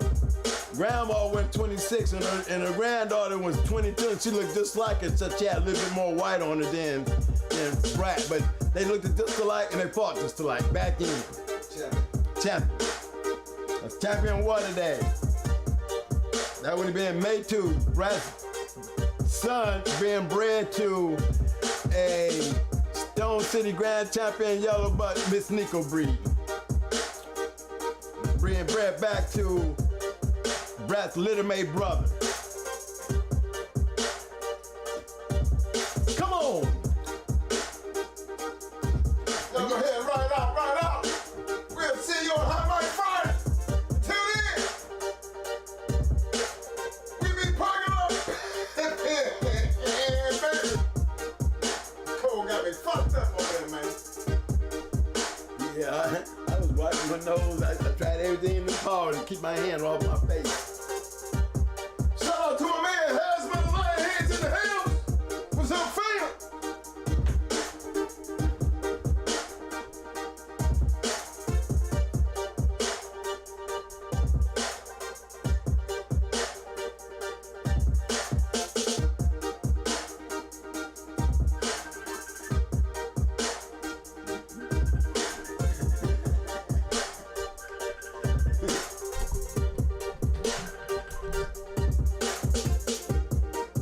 MO, get this.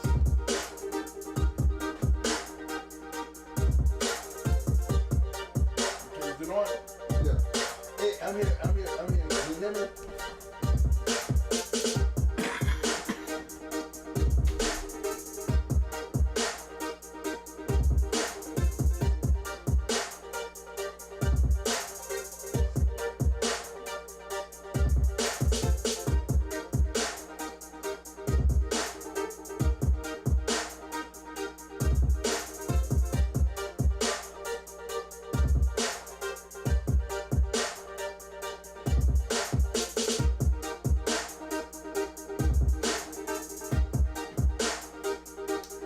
Appreciate the love, Mr. Dennis Oliver. I'll see you, fam.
They all, and to this day, they will hate us now. We come back out here with this other shit because to me, I'm still trying to figure out who's doing what.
fellas, it's about that time. About ready to shut it down. About ready to shut it down.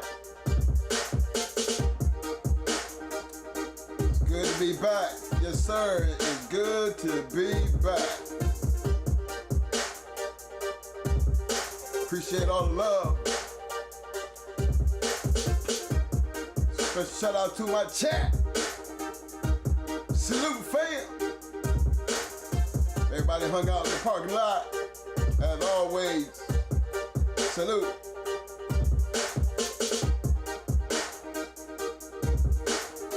You know, we at that point in time where they hit that last call light, you know, get the flinker and can on, letting you know it's about that time. You gotta go. I don't know where you're about to go, but one damn thing for sure, you got to get the hell out of here.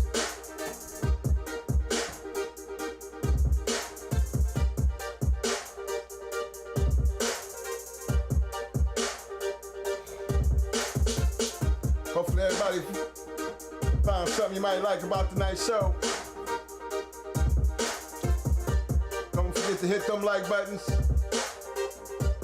For all the new viewers to come in and check it out, don't forget to hit the like button. It don't cost you nothing, fam. I guess some like buttons is they're very important to the YouTube algorithm from what they tell me. And being it's free, I don't understand why you just don't hit it.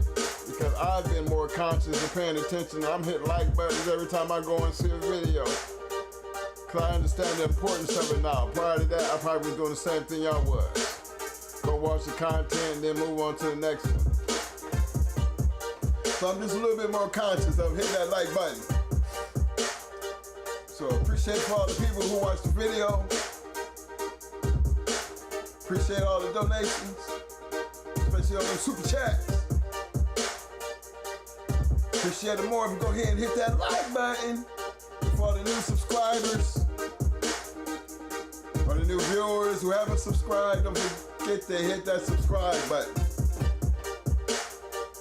Now that we back, for those who don't know, we on Tuesdays and Fridays. Tuesdays is Talk Shit Tuesday. Fridays is Hot Mic Friday. So, until Friday, fam, rock out with you like this.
till Friday.